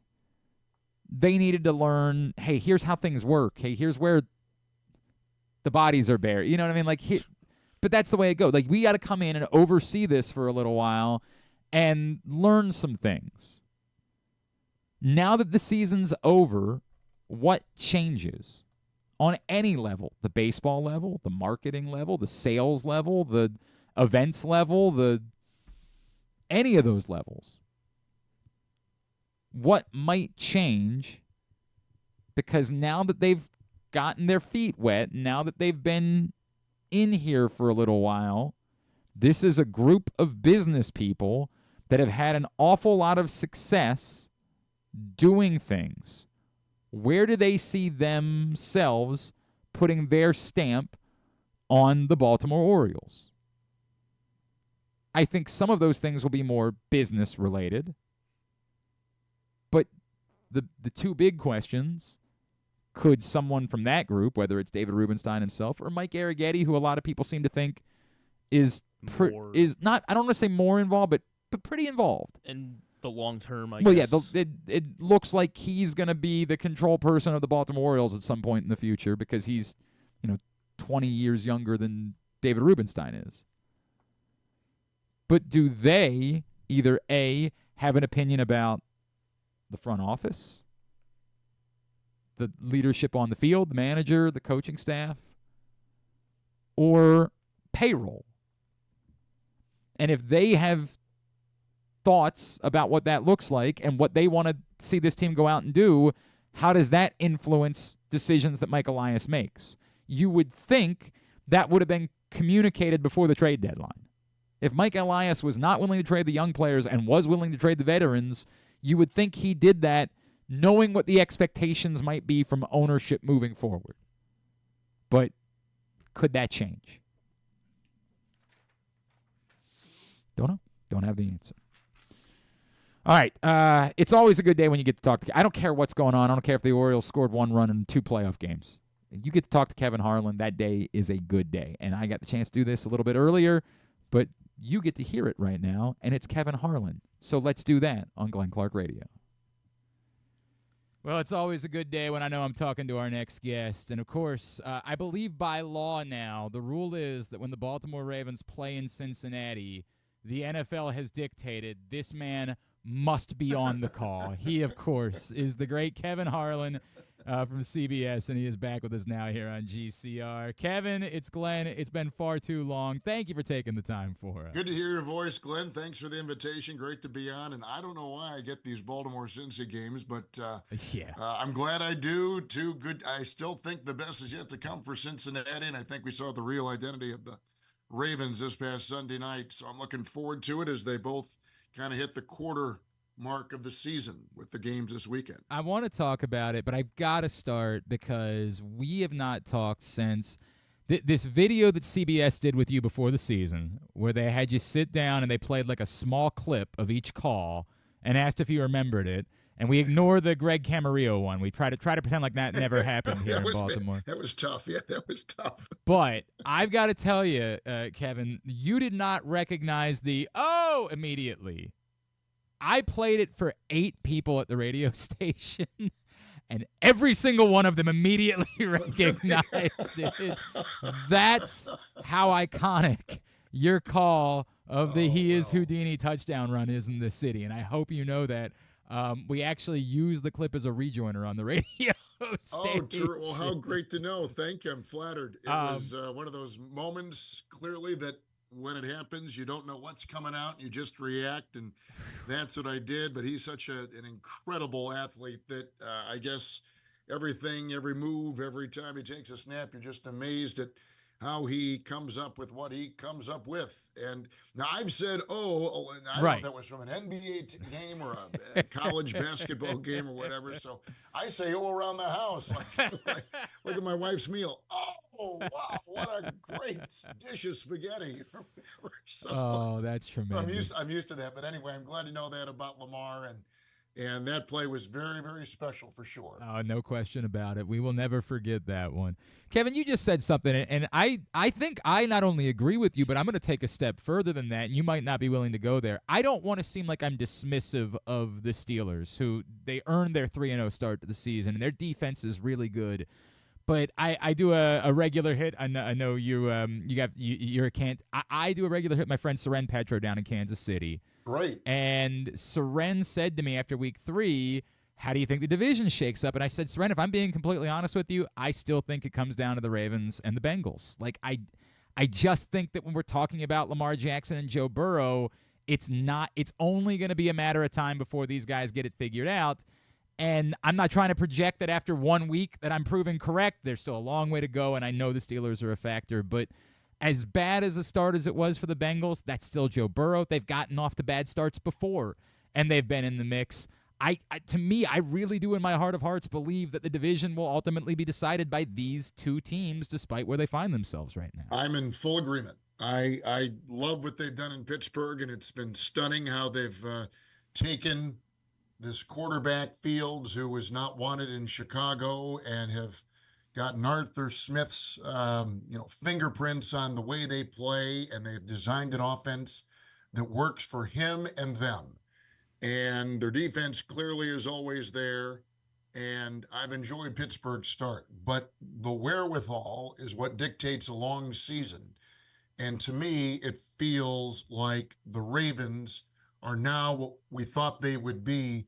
And the Bengals, I think, who have always gotten off to slow starts with both head coach and current quarterback, are kind of in that world right now. But in the past, Glenn, I don't know if there was a reason why, you had these 0-2, 0-3 starts by Cincinnati as opposed to this year. And I think this year it is clearly pointing at the defensive issues on their line. They have been decimated with injuries, slowly getting guys back, but Hendrickson, who's their best defensive lineman, is dealing with a stinger, and so they're still kind of treading water. And I don't know that it's going to be rectified by the time they take on this incredible offense of Baltimore, at least for the last 2 weeks, and have them now found their identity the way they have. Has been one of the great stories over the last 2 weeks in the NFL. So I still think the Bengals will be there at the end. But the Ravens are playing like the team with maybe a different kind of feel with the running of Henry than we saw them last year when they put up the 13 wins and had the best record in the NFL. I still think these are the two teams. To your point, Kevin, I would think that based on I think the Ravens at some point are going to have to throw the ball a little bit more to win some games. Like I think there will be games like that, but I can't imagine that they go into this game based on what you just said about Cincinnati's defensive front with a different plan than to say, yeah, more of that. Like, let's see if we can't go do the same thing next week against another team that looks a little suspect. Absolutely. I think they stay the course, and they're getting I still think, too, I saw them in Green Bay when they had the joint practice against the Packers. I saw them then that weekend when they played Green Bay, and just the feel was, we're still trying to figure out our defense with the loss of top assistants and, of course, McDonald. And that was a big loss, as you all know out there. And from afar, we see, what he's doing in Seattle, the record-shattering defense they had a season ago, just all the things that they accomplished. But to have that kind of brain drain, I think would affect any staff. In fact, it has. It's affected what we've seen in Philadelphia when Nick Sirianni lost those two terrific coordinators to head coaching jobs a couple of years ago after their Super Bowl run.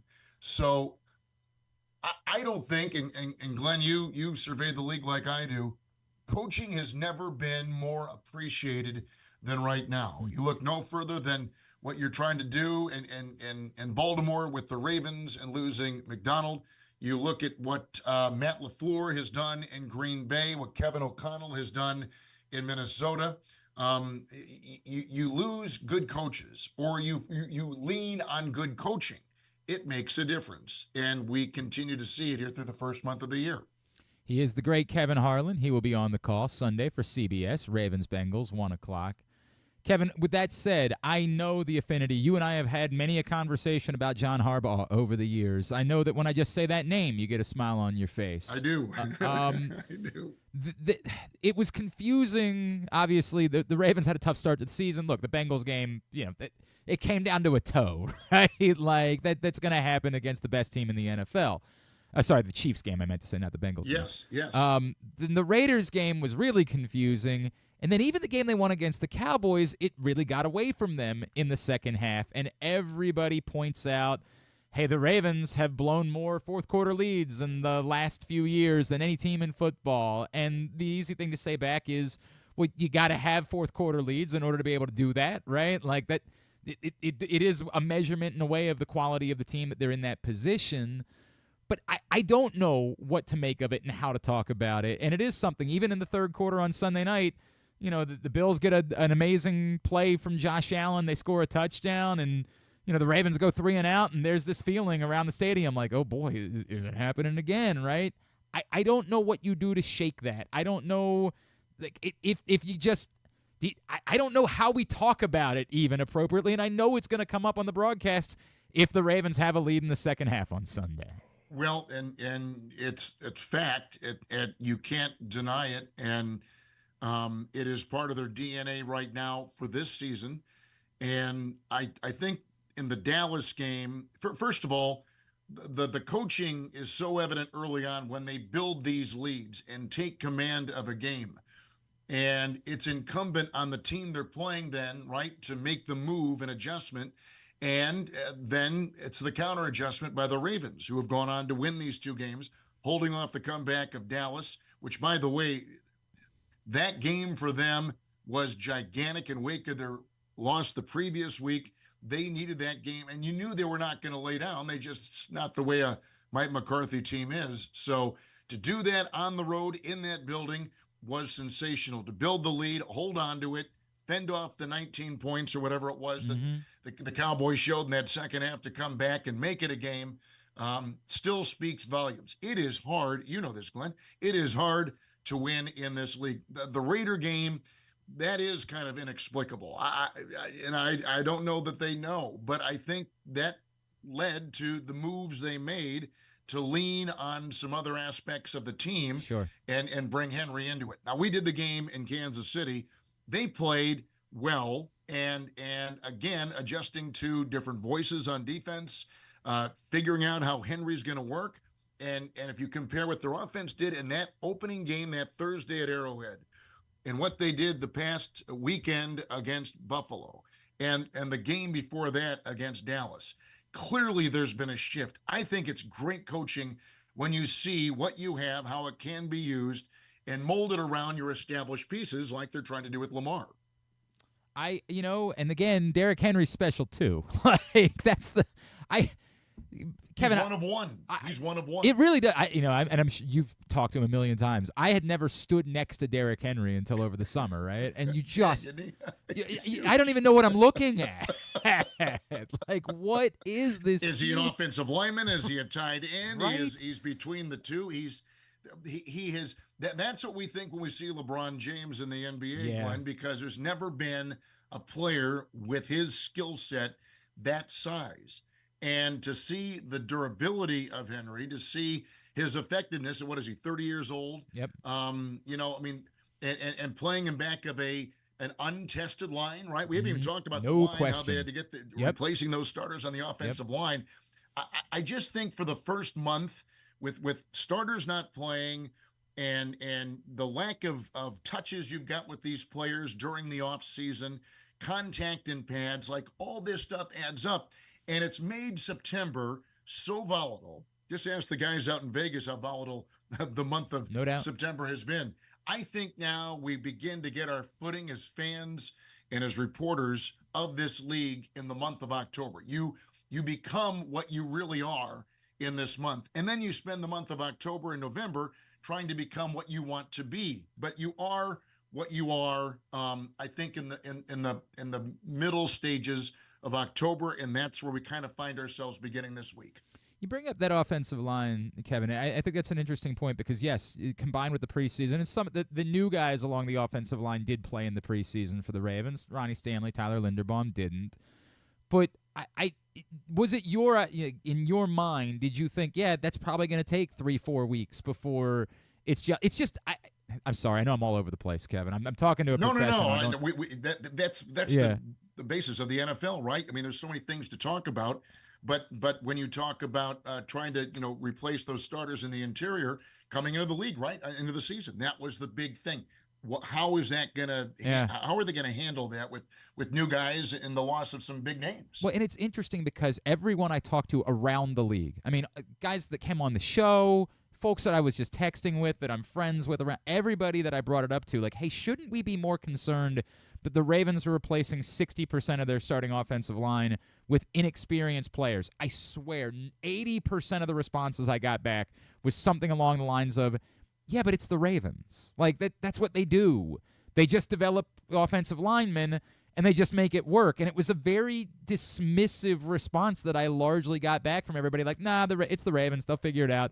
We're not worried about the Ravens, the offensive line.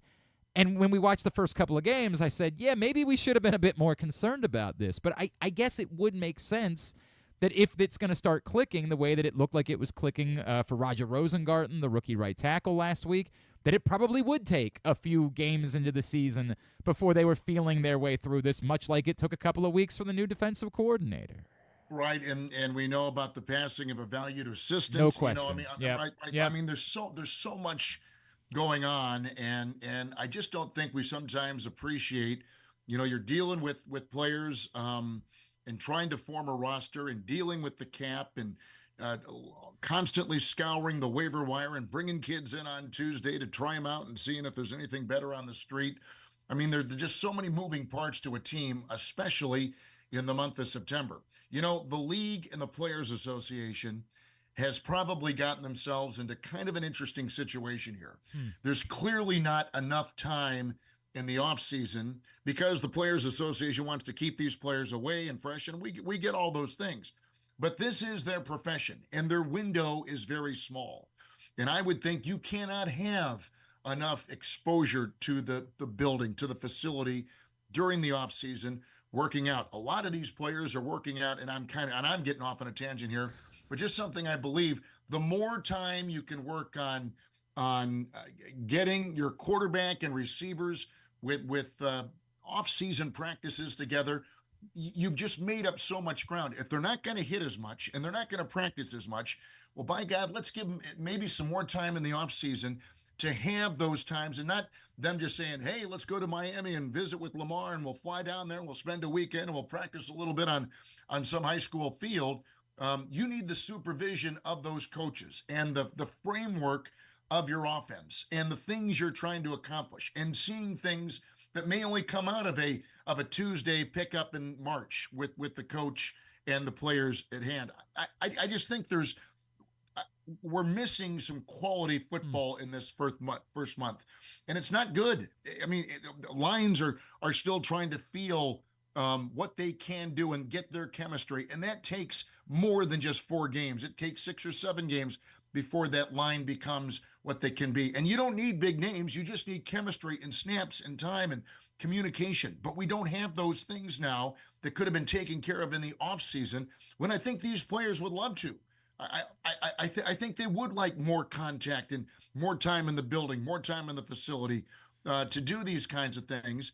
But right now, the way it's structured with the players in the league, it's different. It's just it is. There used to be a quarterback school that these teams would have, and they would just go back to the fundamentals of just the drop back, taking the snap, where your eyes go, just like things like that. You can't work on that stuff as much now because you're just trying to get the plays in.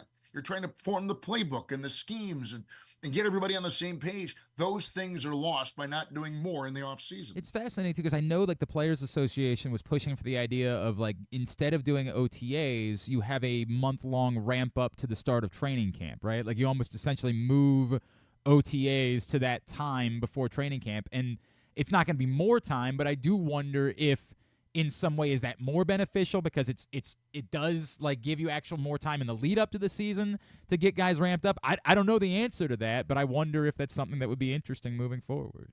A great thought, and I know that's out there.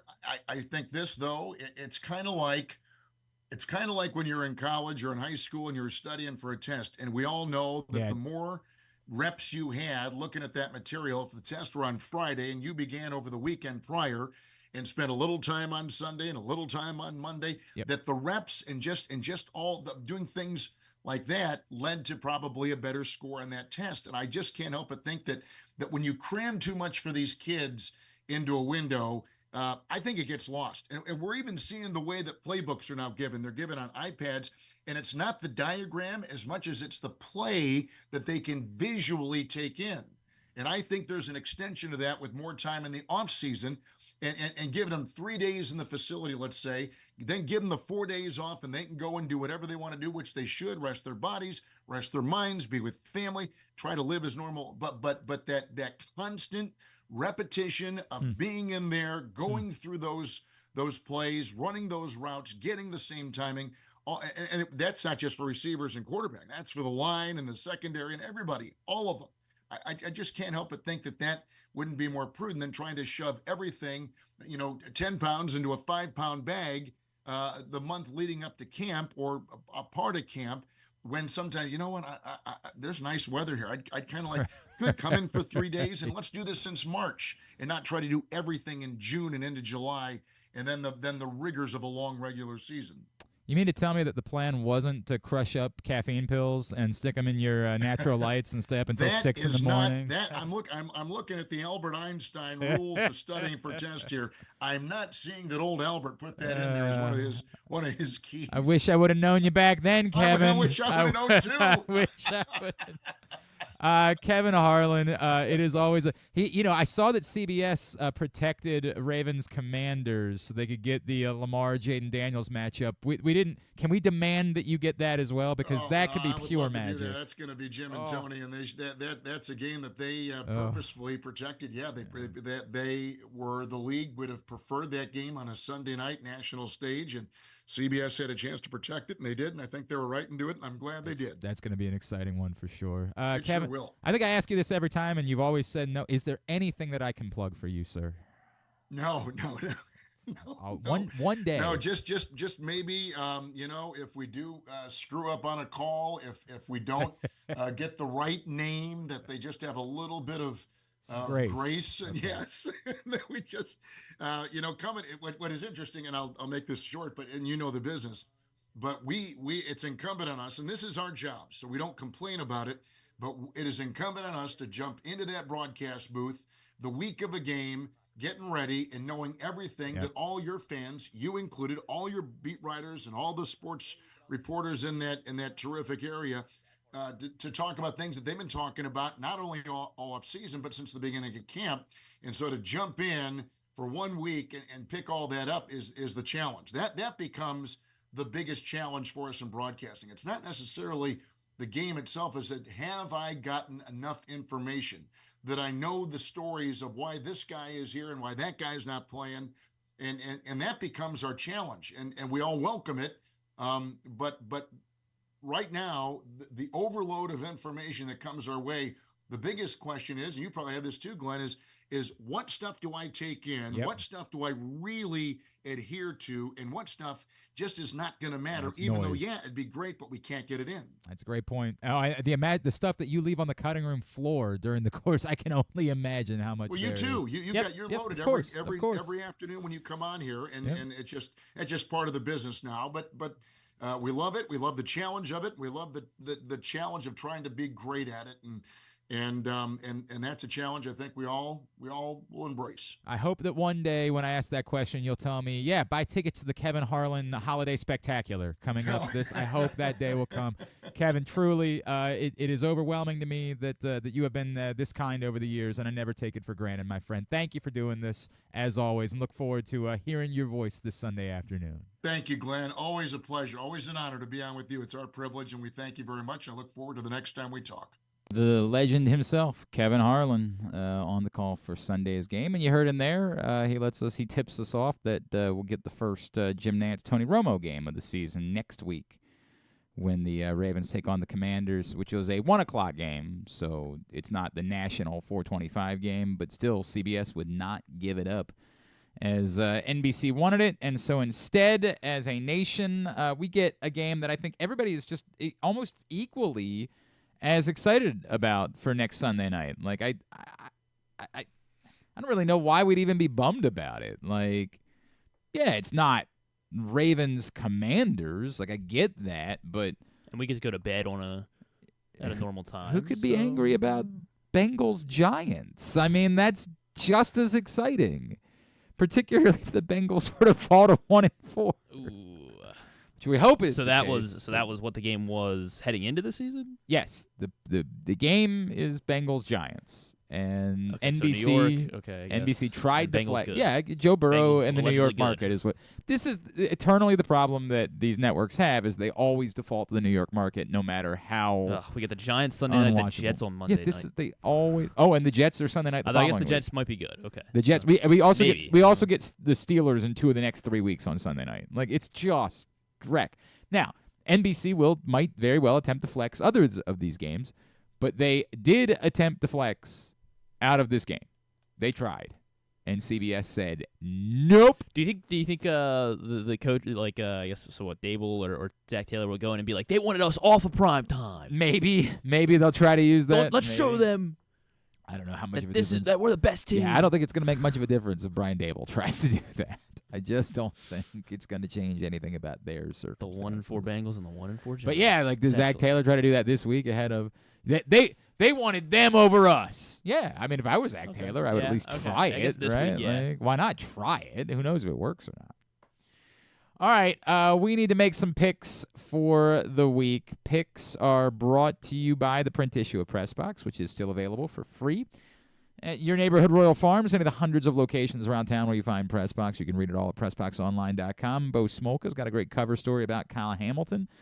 Go get that. It'll be available for another better part of 2 weeks before it is gone. So go pick up that print issue of Press Box. So here's the deal, right? Like, no KZ this week. It is, of course, Rosh Hashanah.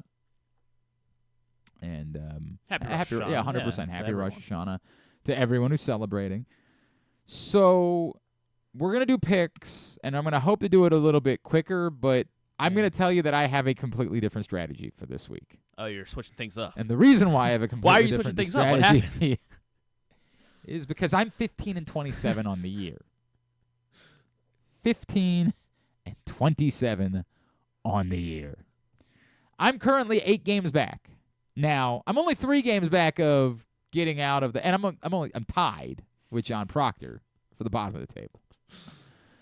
It ain't great. I don't really care about winning. There is some cash that's involved. I think it's $300.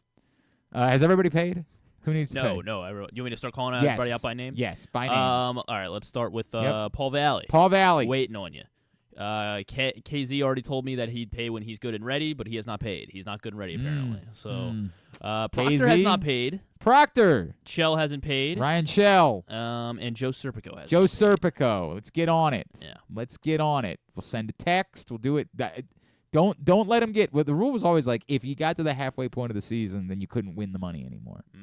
Like that was the deal. So then I'll threaten that the next week. Or? Yeah. Well, but then it's less money for the other people to win too. That's part of the problem. Okay. You're right. They're like, all right, well, I just want to take yeah. By the way, John Proctor right now might very well say like, okay, it's not an option. Got to pay. Got to do it, and he will. I know he will. All right. So here's the deal. We will get picks, but I, for my NFL picks, am letting the money decide what my pick will be. Oh, okay. So I will be betting with where the money is going, not where the public is. No, you should where bet the with the public. money is going. I will be betting where the money is.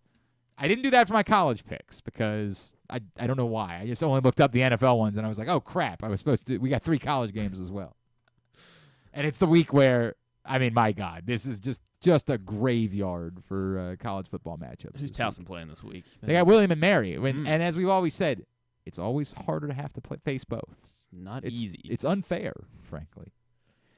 All right, They've had success in the past, though. Let's get into it. Where are we for going for this week? This week we will be starting in Colorado Springs college football, where the 10 a.m. United kickoff. States, yes, the United States Air Force Academy will be hosting Navy. And Navy coming in, they are 10-point favorites. That'll be on CBS at noon on Saturday. So they've had game day has gone to Air Force in the past, I guess. Or no, wait, or I guess that list that list is only for of Power Conference teams. But I feel like they've done like they've never done Annapolis, but they've done Army Navy obviously, and they've done like on an aircraft carrier before. They've done game day. I don't know if they've actually gone to Air Force. It has been tough sledding for Air Force of late. Their only win on the season was against Merrimack. Then they lost by 10 to San Jose State at home. And they lost by 28 on the road at Baylor. Fair, Baylor. And then they lost by 12 on the road at Wyoming last week. Meanwhile, Navy, as we know, has looked great. But this is a CIC trophy matchup. And it's hard for me to, imagine a road blowout. I struggle with this significantly. Oh, man. Also, I'm pretty sure that Air Force hasn't won, or that Navy hasn't won at Air Force in... I saw that, too. I believe 2012. Yeah. Was the last I think it was the time. last time they won at Air Force. So when was the last time they won by double digits at Air Force? All right, let me see if I can. Yeah. They won. No, not at least I'm going back to 2008. I can't see. Yeah, I don't think double it's. digit I don't win. think it's. I don't know where the 1978. Wow. Might be, depending on unless they switched where the game was played. I only have what the 1970. I was looking at all the even years. So that's the part that I'm struggling with is the number in this game. But here's what I know. I don't want to go down having to root against Navy. Yeah. I by the way, it was November 7th, 2009 when Air Force was hosting Army. This is the last time that game day went to, or maybe the only time, I don't know. But that they were there at least once. And Proctor, go ahead and pay Griffin and then bill me that $20 for your Excel sheet. Excel sheet. We're unrelated. You pay Griffin and then bill me, all right? And I'll get my people right on it. I mean, yeah, it's like a double-digit spread in the Service Academy games where the unders hit at like almost a 90% rate. It's like you expect it to be close. I don't think so. I think Air Force is not very good this year, and Navy looks like they might be very good. I think and Air Force's offense has been terrible. Like they've been very bad. They've not looked good. And Navy looks legit on both sides of the ball. No so doubt. I think Navy could go over the total by themselves in this game potentially. So I'll take Navy. We do have right off the bat we got a lone wolf. Lone here. wolf. Yes, Jeremy Kahn. How about that? All by himself on Air Force. Everybody Chance back to steal in. a point he's got 10 points to work with. There could be a backdoor cover. It could be a blowout where Air Force just happens to sneak in a late touchdown and Jeremy Kahn could steal a point from the crowd. You can keep the TV on CBS because that's where we're going next. Iowa is at Ohio State. Number 3 ranked Buckeyes are 20.5-point favorites against the Hawkeyes. Buckeyes and the Hawkeyes. I mean, that seems too much, right? But it's also Iowa that we're talking about. I never know. Offense has been better. Yeah, but against who? I mean, against like Big Ten teams, like they scored 30 points against Minnesota. Did they? Is that what yeah, because they played Minnesota last week. I believe you. I just or did. Maybe it was 2 weeks ago. Whatever it was, they played. I believe you. 20.5. That's such a big number. They threw a touchdown pass earlier this year. That's such a big number. And Ohio State always seems to be good for one of these, like where it just doesn't go the way that you think it's going to go early on in the season. I can't. Oh, man. They scored 31 at Minnesota 2 weeks ago. 31 at Minnesota. That's the other thing. Iowa's coming off a bye. Iowa's coming off a bye, you say. You're really trying to lay this in so that I'll pick. Now, Ohio State also just curb stomped a Michigan State team that, I thought might be coming along a little bit. So, Ohio State. I can't do it. I want to. I really want to, but I can't do it. I do too because I have the. I think I ended up getting. I missed Iowa at over 7.5 wins. I got them at 8.5. Over 8.5 wins. Ooh. So I think you're Iowa, gonna need something somewhere. I do need something somewhere. I don't think it's here. Ohio State. I feel like they're on a mission this season as well. Like this, 20.5 not enough. I will take the Buckeyes. Most of us, a large majority, are on Ohio State. On Iowa, however, 3 backers: Andrew Stetka, Paul Valley and Ryan Shell. A lot of points. A lot of points. Iowa. Get it? And then finally, the site of College Game Day, Berkeley, California. So it'll be 6 a.m. It's local the only time. reason why we would ever pick this game. It's because it's the only reason why game day's there. Game day's there because there are no good games. If Washington hadn't lost to Rutgers, then presumably Washington, Michigan would have been the choice. But was that at Washington? I don't remember where it is. Okay. I don't remember. They've gone back to Michigan. Why not? Oh yes, so they weren't going to go back to the Texas A&M. I mean, that's not even that's a mildly better game. Like Cal, it's humorous that they're talking about how this is a moment for Cal that they get to host game day. It's the first time ever. They don't deserve it.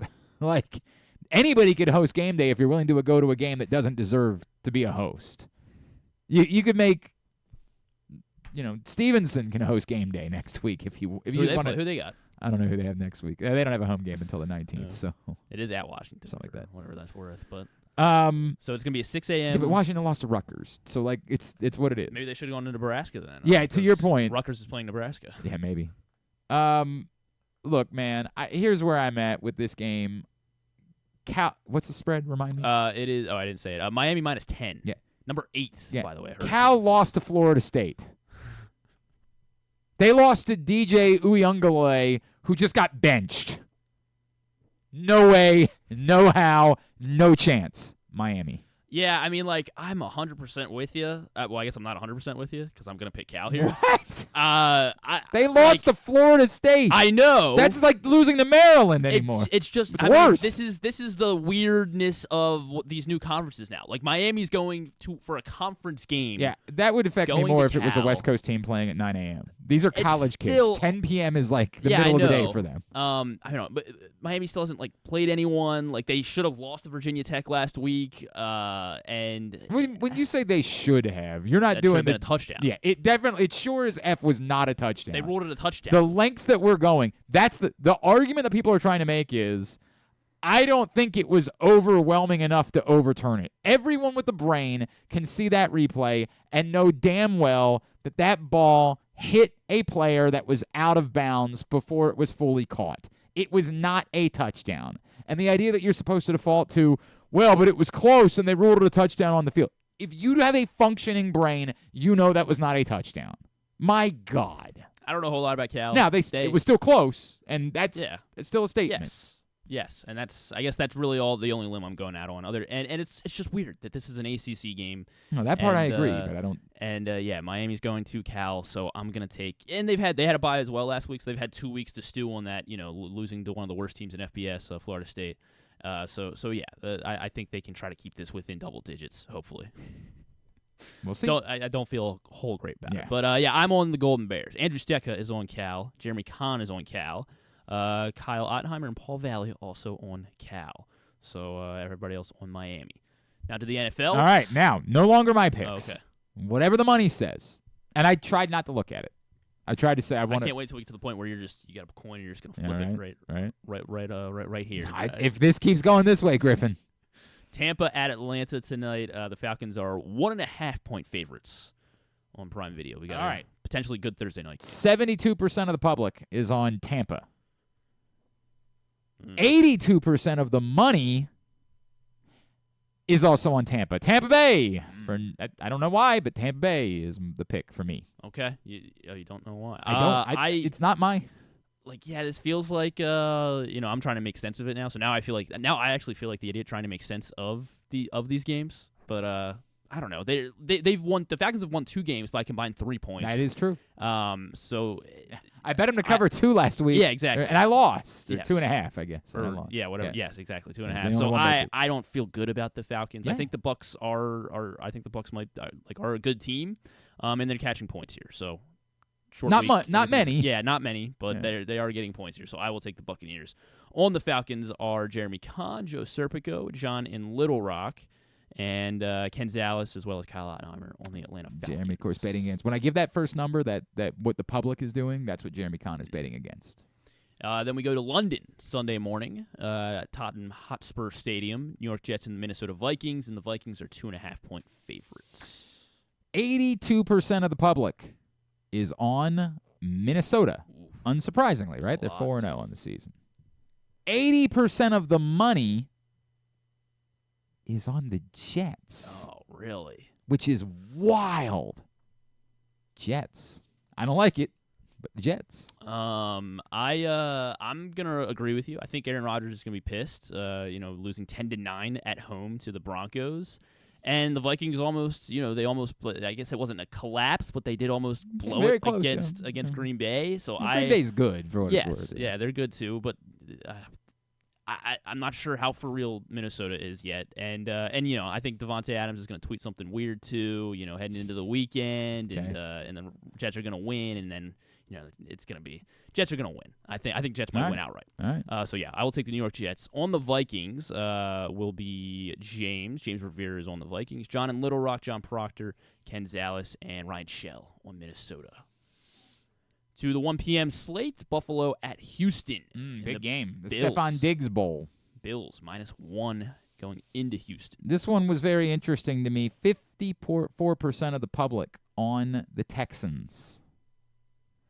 65% of the money on the Bills. Wow. The Bills. Follow the money.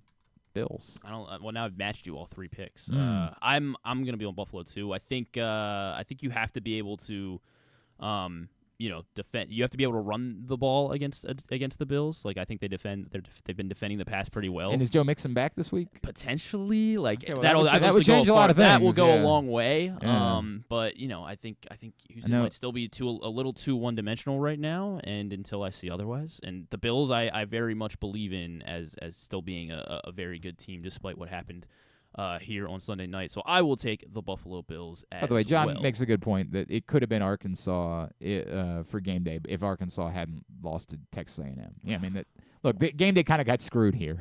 Like, the good options went out the table, and they just defaulted to it. Yeah, it's what it is. Who are they playing? Who's Arkansas playing? They're playing, oh, God. Is that – hang on a second. I remember it being a big game. It was one of the games Tennessee, right? Oh, are they playing Tennessee? I think it's Tennessee. Okay. Because it was one of the games I considered to put on. Just start following wherever Tennessee's going. Yeah, Tennessee is who they're playing. So, yes, I will be on the Bills on the we're pretty split here. All right, so Andrew Stecca joins us on the Bills. So does Joe Serpico. So does Ken Zales and Paul Valley on the Buffalo Bills. Here's what I know. Even if Joe Mixon doesn't play, I'll never play Cam Akers again. Jesus. Joe Mixon did not practice yesterday. But apparently last week he did practice on Friday and was still inactive, right. So it's hard to get a whole read on that. Jonathan Taylor, it looks like, is not going to practice for a second straight day. I mean, so Derrick Henry ran – how many carries did Derrick Henry end up getting Sunday night? He carried 25 times? Yeah. So, and then Mixon ran it 30 times week 1 when they had it. I think, even if Mixon plays, is he going to be able to carry the ball 25 times? I don't know. Cleveland at Washington. This is on Fox at 1 p.m. Commanders are 3-point favorites. Everybody feeling the Commanders. Against the Brownies. Feeling the Commanders. 65% of the public bets going towards Washington. 74% of the money also going to Washington. Washington is the pick. Wow. I guess I'm gonna fade the public and the money then this time. All right. And mostly because I want to fade the Commanders. I don't think I can't buy into them yet, even though. Why not? Because of the Commanders. Because they're Washington. Okay, I understand that. Because they're Washington. I played that game last week. How did it work out for me? I mean, if they do it again, then I guess I'll have to completely buy in. Part of it is just also this line's weird.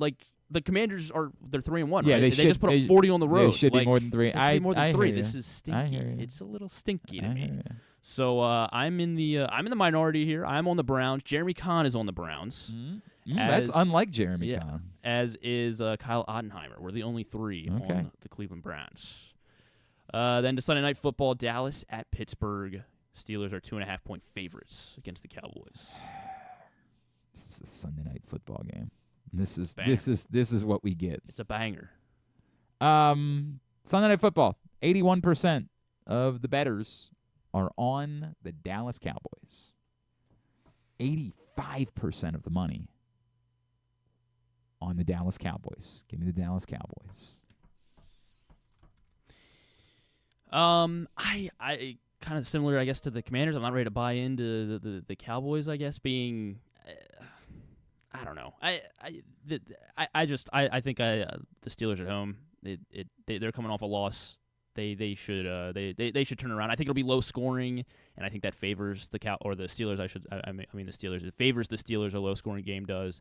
at home. So for no, I guess, real good reason, I'm going to take the Pittsburgh Steelers as favorites at home on Sunday nights.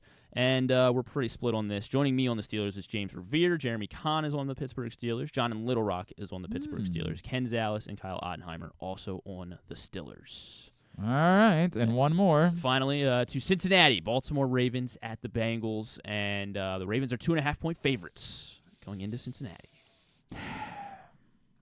58% of the public on the Baltimore Ravens. 54% of the money. Pretty close here. On the Cincinnati Bengals. Wow. Get bailed out. I kind of want to overrule. You're going with the money, right? Yeah. That's what I've been doing. There's a part of me I definitely would be picking the Ravens here. So now you're going to get everything wrong, just so you know. If you like mess up the system for the last pick. Right. I'll go with the money. Bengals. You're taking the Bengals. Yep. Yeah, I mean, I think... although it's 54-46. That's the trouble with this. It's not like the money is heavy one side or the other. It's really 50-50. I don't know. I kind of, I guess subconsciously decided I'm just going to blindly follow the Ravens, I think. I really should. For most of the season. I really don't. Yeah. It's not strong on the money. I really should just take the Ravens. Are we letting him switch? I don't know. Nobody else. I don't know anybody else's pick yet. Okay. Nobody else has said their pick. Well, so I said mine, I guess. No, you didn't. You started talking about it, but you didn't say your pick. Because now I did. Nope, leave it. You're sticking with the strategy. All right, you're on the Bengals. I'm taking the Ravens. I think the line's probably pretty accurate. Like, I think it's going to be a close game. I don't think the Ravens are going to blow them out. But talking to Rocky Boiman, like, it sounds like the Bengals are still not in a good place right now, and I think this is gonna be a close game. But I think it ends up like a 2-score game, like a 10-point game, and like it's close up until the very end, and then the Ravens kick either like a field goal or they score a touchdown late and they go up by 2 scores, and the score looks a lot more comfortable than potentially how the game feels for 3 quarters. So I will take the Ravens. You are on the Bengals. Joining you is Andrew Stecca, as well as Joe Serpico. John in Little Rock, you are the 4. John, Joe, Stecca, and Glenn. In the past, that would be really concerning for me, but... You're following the money. I mean, it's Andrew Stecca isn't... He should be nervous that he's with me. Well, maybe that's where he wants to be. Where is he right now? Is he closer to the bottom? He's ahead of me. That's all I know. He's got to find a way to be close to the bottom, right? Oh, right, in order to try to get out of the game. Yeah, that's a good point. All right, very good. Those are our picks. And if it don't work for me this week, next week, Proctor just said if I'm under 500, I'll probably just let my kids make my picks. I don't know what my next step is. I don't know where I go next with this. I don't know if next week I just bet all favorites. I bet all underdog. I don't know what I do. Somehow there's got to be a math that gets me closer to 500. Right. It's just like if I just do this, I can hang around 500 where I'm not even hanging near 500 doing what I'm doing. It's been that bad. We will come back in. We will get a tidbit tubular and then segment number 2 of the Arthur Maulet Show with Keaton Mitchell. That's next. Glenn Clark Radio. The ultimate fan experience awaits you at Sports and Social Maryland. See how we're raising the sports bar with our massive 100-foot media wall featuring 40 HD TVs and a 47-foot big screen. Bet on your favorite teams and this year's biggest events at the FanDuel Sportsbook while enjoying your favorite beers and cocktails, plus our delicious takes on bar food classics. Visit Sports and Social at Live Casino and Hotel Maryland at Arundel Mills. Must be 21. Gambling problem? Call 1-800-GAMBLER. Driving in Maryland? Did you know an Easy Pass from DriveEasyMD.com can save you time and money? Of course you did, because you are a thrifty driver. An antenna reads your Easy Pass transponder and automatically deducts the toll from your Easy Pass account. Learn more at DriveEasyMD.com. PressBox's Project Game Day is the place to be after every game this season. Join Glenn Clark, Rita Hubbard, Super Bowl 35 champion Femi Ayanbadejo, and our cast of regulars as they break down what happened, why it mattered, and what it means moving forward. You can watch the show at PressBoxOnline.com/GameDay or PressBox's Facebook and YouTube pages. Project Game Day is brought to you by the Green Turtle Sportsbook in Towson and Canton, Easy Pass, and HelpMyGamblingProblem.org. So join us for Project Game Day after every game day this football season at PressBoxOnline.com/GameDay. Treat yourself and taste the Baltimore tradition that is the legendary Costas Inn. Hey, it's Stan the Fan Charles. For over 50 years, the Costas Inn has been a Baltimore original, dishing out their legendary fat, delicious, award-winning crab cakes and steamed crabs. It's crab season, so sit back and crack some crabs while watching the Birds pursue another divisional title on Costas' 15 TVs. On Monday night, the Costas Inn offers their half-pound jumbo lump crab cake with 2 sides for under $30. So head on down to the Costas Inn today at 4100 North Point Boulevard or visit them at costasinn.com. The votes were all counted, and the results are official. Royal Farms was named #1 for food in the USA Today 10 Best poll, receiving more votes than any other convenience store chain in America. The next time you want to get some good food fast, doesn't it make sense to go to Royal Farms? Voted best in the USA and home of world-famous chicken. Real fresh, real fast. Royal Farms. Gambling can be a fun and entertaining experience, but there are risks involved. If you're planning on betting on the game at the casino or on your phone or computer, know your limit, stay within it. Set a budget and a time to stop. Remember, gambling isn't a financial solution, and it doesn't mix well with alcohol or drugs. Know the risks and have a plan before you begin gambling. For free and confidential services, call 1-800-GAMBLER 24/7 or go to helpmygamblingproblem.org. Brace yourselves for an unparalleled in-person betting experience at the Green Turtle Bet Park Sportsbook and Bars in Canton and Towson. Experience the thrill of live betting with Baltimore's only state-of-the-art Vegas viewing TV experience. Choose between our on-site tellers or the convenience of our self-bet kiosks to place your bets. Gather your betting buddies and head over to the Green Turtle Bet Park Sportsbooks today. Green Turtle Bet Park Sportsbooks in Towson and Canton. The ultimate destination for game day excitement, great food, and live in-person betting. Must be 21. Please play responsibly. Gambling problem? Go to mdgamblinghelp.org. Coming back in here with Glenn and the other guy, Garrett, whatever his name is. You know who they are. Back in here on GCR. Yeah, you should have. But we'll save that for another time because we are going to do another 1 o'clock show today. This is getting out of control. All right, winding down, we hope, for a Thursday edition of the program. Don't forget, Stan the Fan Charles, Ross Grimsley, Luke Jackson will continue, even though baseball season is over in Baltimore. They'll continue to be getting together on Mondays throughout the playoffs and into the offseason. So Facebook.com/PressBoxSports every Monday afternoon. Stan the Fan, Ross Grimsley, Luke Jackson talking baseball with you. Let's go ahead and get a tidbit. Have you ever thought of taking a cruise to these wonderful destinations with sunny skies and beautiful beaches?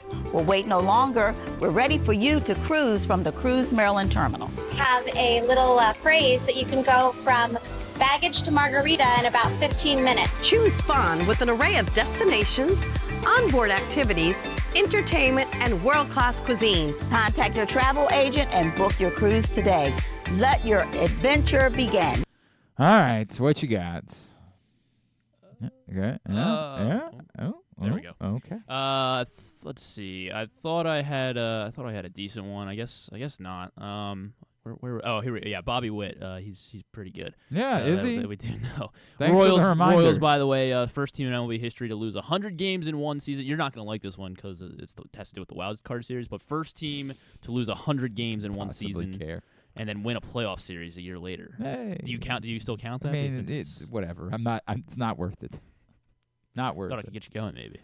We could go. Why? No, I don't have any. Let's just go. The Orioles lost. Bobby Witt joins Jimmy Fox as the only players in MLB history to drive in the game-winning run in each of their first 2 career postseason games. Bobby Witt Jr. and Jimmy Fox, the only 2 to do that. This was a good one with Jose Iglesias. He played in his first postseason game on Tuesday. In exactly 4,000 days. The last time he had played in a postseason game before Tuesday was October 19th, 2013. Wow. He's the first player to go 4,000-plus days between postseason appearances since this guy went from 2001 playing in a playoff game to 2012 before the last time. It wasn't an Oriole, was it? It wasn't an Oriole. However, he did appear against the Orioles. He did appear again in 2012? Mm-hmm. Ibanez? Not Ibanez. The Yankees in 2012. Who else was a 2012 Yankee? Ichiro? Yes, Ichiro. Really? So 2001. I guess because the Mariners did have that insanely long streak. Yeah. Okay. 2001, Yeah. and then reappeared in 2012. 4,003 days later between postseason appearances for Ichiro Suzuki. Today marks the first of 55 consecutive days that we will have football on television. Because we start Maction next week. Yeah, we start Maction next week. So we got Tuesday, Wednesday. Well, actually, no. It's like. Is it what fun? we're Is it calling Fun Belt? We're calling it. I think we're calling it Weekday Conference USA. We need to work on that. That's not. That's on Tuesday. So Tuesday. Tuesday is when do we start getting Maction? I don't know. Maybe it's a little later in October, but we'll get it. We'll get it. Don't All worry. right. Well, Don't worry. it's important. But I believe the first one is actually CUSA Tuesday. We really you don't like that one either? We really got a lot of work to do on that. Well, all right. We have Maction, we have Fun Belt, and then we have Weekday Conference USA. Come on, man. One of those kids is getting kicked out of the party. Like, that kid shows up to the party, and you're like, oh, you're asking, like, if your mom would hang out with them upstairs. Like, come on. Well, all right, yeah. So it's not. Yeah, Go, all right, go. all right. And then finally, Yuli Gurriel. He has after playing in 2 games, he's up to 87 career playoff games. That puts him 13th all time postseason appearances. Yuli Gurriel. How much of the? I mean, we 13th all time in postseason appearances. Like, I mean, there's no. You mean? So games played, right. postseason games. Right. Okay, Derek Jeter has got to be number 1. Yeah, 158. He's played an entire season. I'll assume that Jorge Posada is Jorge also Posada's there. number 2. And why not Bernie Williams? 3 for 3. I mean, but those are the easy ones. David Ortiz. You got the first name. Right. Oh, David Justice? David Justice is number 4. Ortiz is not in the top 13. Okay. Ortiz is top 16, just 85. Yeah, you said it like I was so far off. Yeah. Well, he's outside of the top. He's not ahead of Yuli Gurriel. Okay, good for Yuli Gurriel. How about Go down as a better Manny? player. Not Manny. Okay. How about Manny's outside the top 25. Really? Mm-hmm. Oh, wait. Sorry. I immediately went to Manny Machado. Oh, are you serious? Yeah, Manny Ramirez. Manny Ramirez is number 5 on the list. Sorry. I don't know why I went to Machado first. Yikes. Sorry. I'm trying to think of another. Top 5. I was working on Yankees Red Sox. I'm trying to think of now. How about Buster Posey? Not Buster Posey. That's a little surprising. It is. I mean, I guess they made the World Series. They didn't do anything though. That's the funny part. The Cardinals made a lot of Pujols. Pujols is in the top 12. Okay.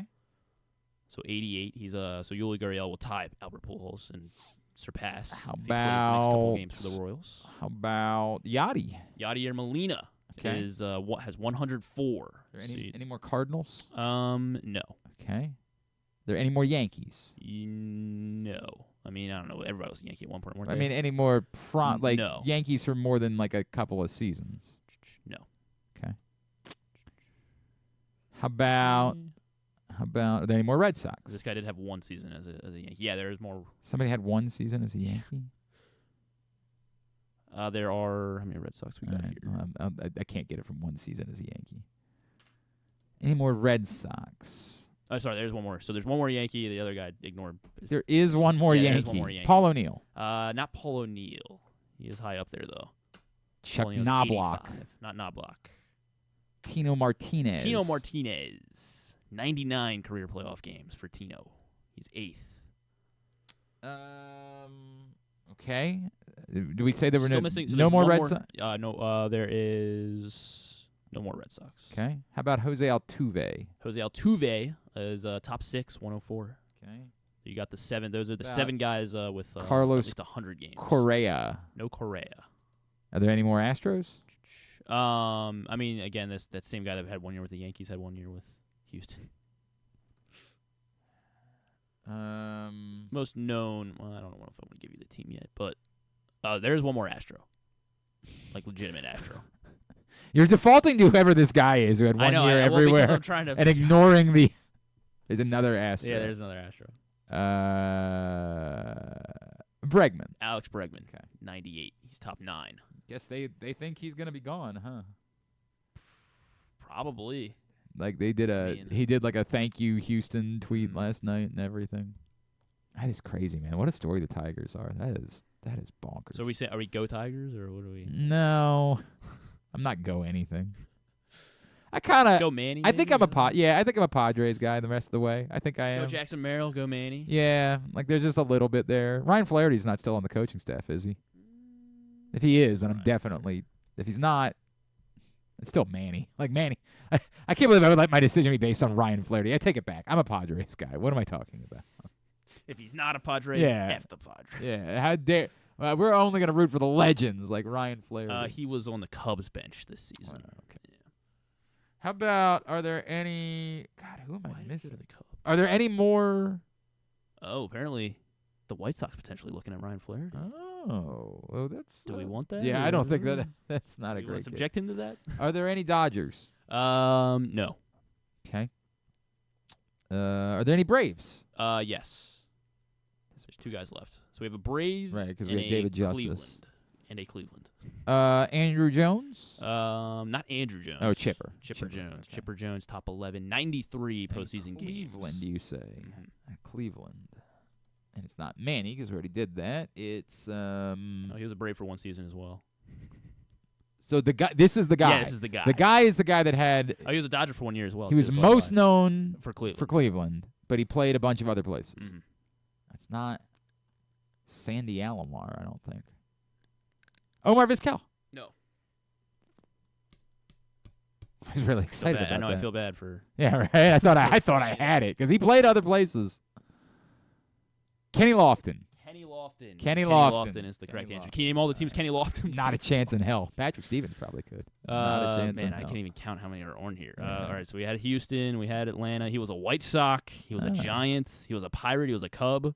He was a Philly. Jesus. He was a Ranger before finally ending his career in Cleveland. How about that? All right, very good. Let's get Tubular. Experience the thrill of the Mars Maryland 5-Star at Fair Hill, presented by Brown Advisory, coming October 17th to 20th. See the world's best equestrians compete in the sport of eventing, the ultimate test of horse and rider. Enjoy a weekend festival featuring local food, shopping, and fun for all. Come for the event and stay for the experience in Cecil County, home to the Chesapeake Bay waterfront, vibrant small towns, and family entertainment. Tickets on sale now at maryland5star.us. I feel bad. Proctor was actually guessing the entire time, and I didn't even look. I'm sorry, John. I'm sorry. Oh, God. My fault. All right. Go ahead. Yeah, the audacity. Did he guess Trout? He did. He guessed Trout. He never played in the playoffs. I know. That's hilarious. Good thing we ignored his guesses. That is hilarious. That is a terrible guess. Like, legitimately an awful guess. All right. I mean, Mauer's not a great guess either. I don't know. Whatever. Just God bless you. All right, here's what's coming up totally tubular-wise. Do get some football tonight, Buccaneers and Falcons, as we talked about, 8:15 on Prime Video. And there is one Game 3 tonight on ESPN in the NL Mets-Brewers Game 3. That was one more stat I had from Sarah Langs. Teams playing in their home ballparks in a winner-take-all postseason game, only 62 and 65 all time. How about that? That's very interesting. College football tonight, Texas State and Troy at 7 o'clock on ESPNU. Throw out all the records when they get together. CBS Sports Network, Sam Houston and UTEP at 9 o'clock. I think a lot of people believe that UTEP could end up being the default final member for the Pac-12. So the Pac-12 still needs one more, because they added Gonzaga, but Gonzaga doesn't play football. So the Pac-12 needs one more football member, and pick up Towson. With all of the rest of the Mountain West teams and the teams in the American having committed. Yeah, I guess that would. Well, what if Montana or Montana State or something just decided to go up to FBS? North Dakota State would make all the sense in the world, right? I just think their basketball program is so far behind that it almost becomes like a problem. And it's what they want the Pac-12 to be in football. Like North Dakota State would be behind that, but I mean, like it seems like UTEP might be where their eyes are turning to in order. Well, they got to get somebody. Anyway, yeah, that's tonight. Round 1 of the PGA Sanderson Farms Golf Championship. That's at 4 o'clock. Some preseason hockey on NHL Network, Access TV for TNA Impact at 8. Anything non-sports-wise that matters? Your boy Nate Bargatze will be on Seth Is Meyers. Saturday Night Live this week? Yes, he is hosting. He is hosting this week. On the CW, we have a couple new shows. They're making there's a Scrabble TV show and a Trivial Pursuit TV show. No. Scrabble's hosted by Raven Simone. No. Yeah. And then LeVar Burton will be hosting Trivial Pursuit. Can't tell you what a on problem CW. Raven Simone is in my life, because every now and then I'll just tweet out Ravens, see what people are saying, and the Twitter algorithm would somehow deliver me things related to Raven Simone instead. She's a prominent Raven. For sure. Anything that That's people would a actually great show. Sure. Anything that people would actually care about. I mean, and then LeVar Burton hosting Trivial Pursuit. Anything that people would actually care about. CW might be on the up and up now. I mean, Anything that got NXT, right? Yeah. Anything that people actually might care about. New episode of Old Man. The penultimate episode of Fight Night. It's actually pretty solid. I'm caught up now. Right. I do like Fight Night. So 2 more episodes of that. It is the season 2 finale of Rings of Power, Lord of the Rings. There's a couple horror movies now that we're in October that none of them look for me. House of Spoils, which is like a restaurant horror film that's on Prime Video, so we might get some commercials tonight, I guess, on the Thursday night game. Same producers of Megan. It looks not for me again. Hold Your Breath on Hulu. This one also looks very scary. 1930s Oklahoma during like the Dust Bowl. And there's like a serial killer also on the loose at the same time, so it looks horrifying. And Salem's Lot on Max. This is based on the Stephen King novel. This one actually looks like I could potentially give it a try. Okay. Because just like it does, like it looks scary, but it's about vampires, obviously. Just Salem's Lot. It's based on the book. That's on HBO Max. Right. And if you need something a little scary, but you're like me, Velma, Halloween needs to be more special. Yeah, there we go. Yeah. There we go. That's on HBO Max too. I miss when Amazon would do concerts after the Thursday night football games, because not because I ever watched the concert, because it was just the best to have Al Michaels read the promos.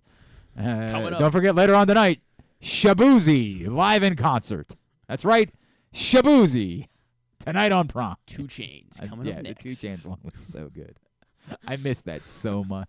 And like now, I don't even know who these rappers are, right? Like I've never heard of them. So I would sound like Al Michaels doing the promos. Oh, it's the best. We need to bring that back somehow.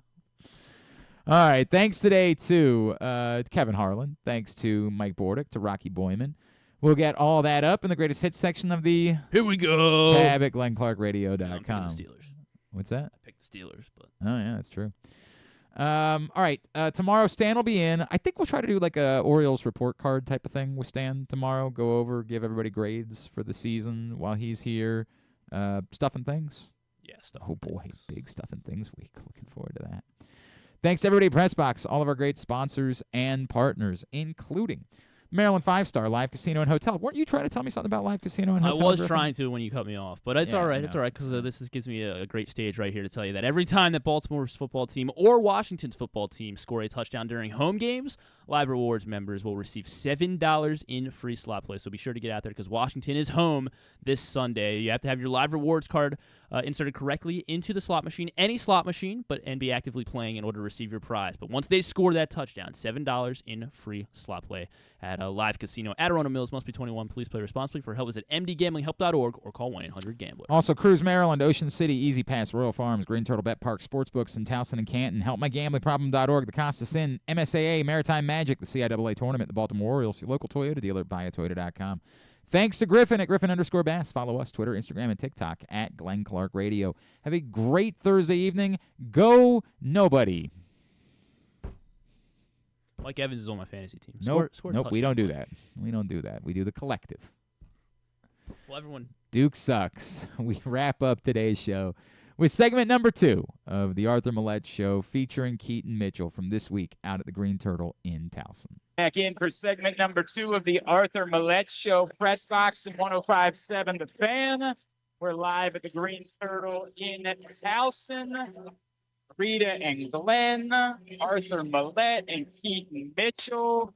Show is brought to you by the Maryland 5-Star. The storied tradition of eventing the ultimate test of horse and rider continues with the Maryland 5-Star at Fair Hill.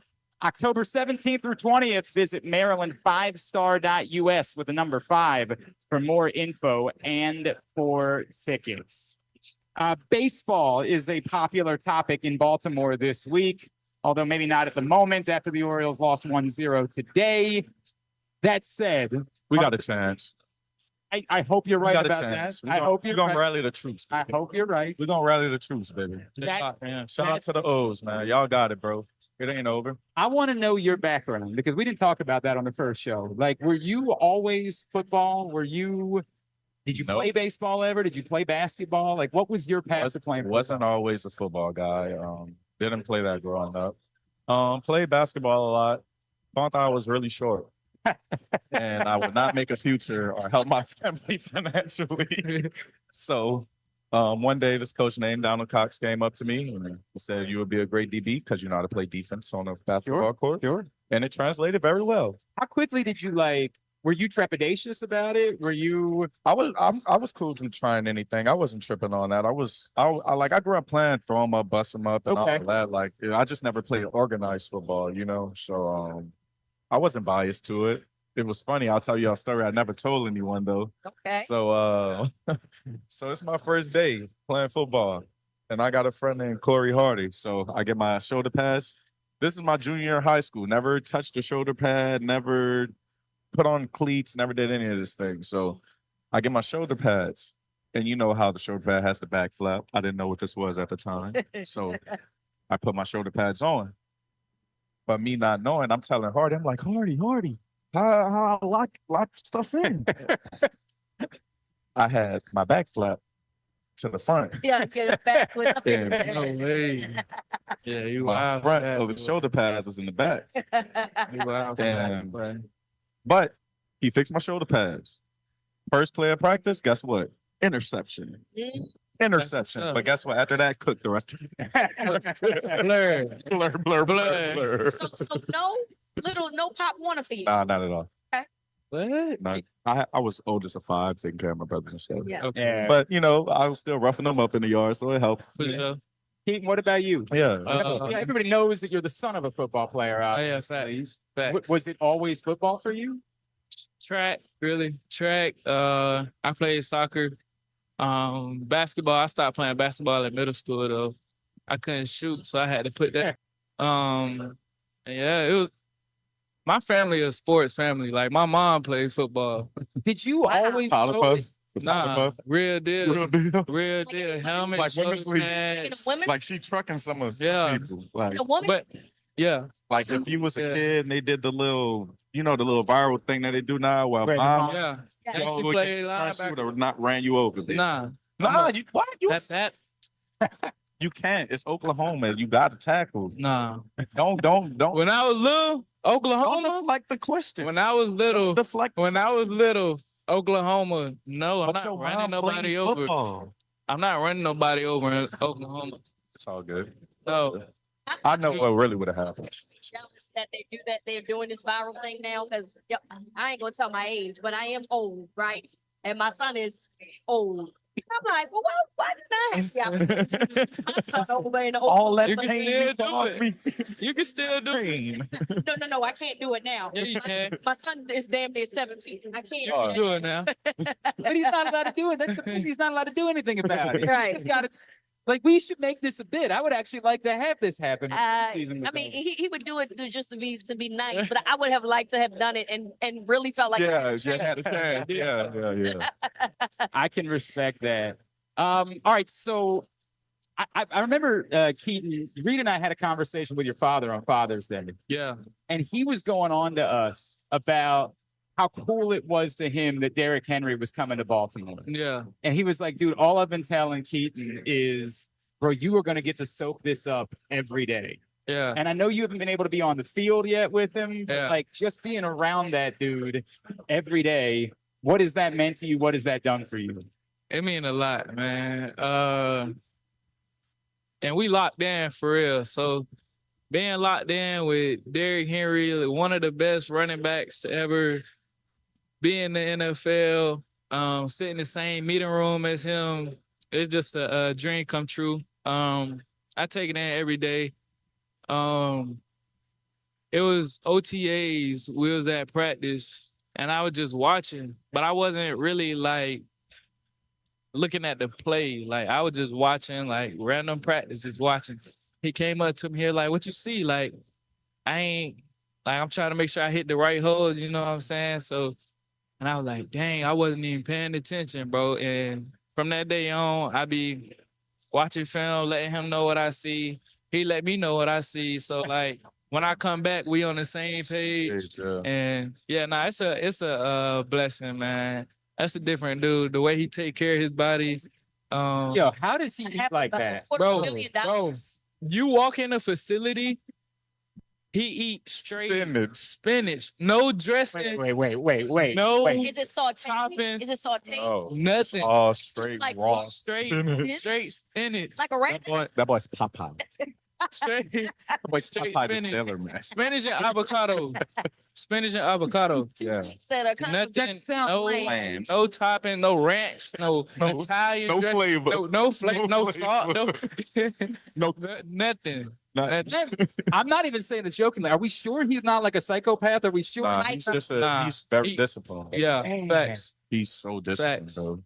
Yeah. Like I could never. I couldn't do it. Yeah, that's raw. Yeah. No dressing. I gotta. done. I'm sorry, I can't do it. Yeah. Wow. Yeah. Wow. Hat goes off. All right. Yeah, When facts. you see like what you saw on Sunday night, Yeah.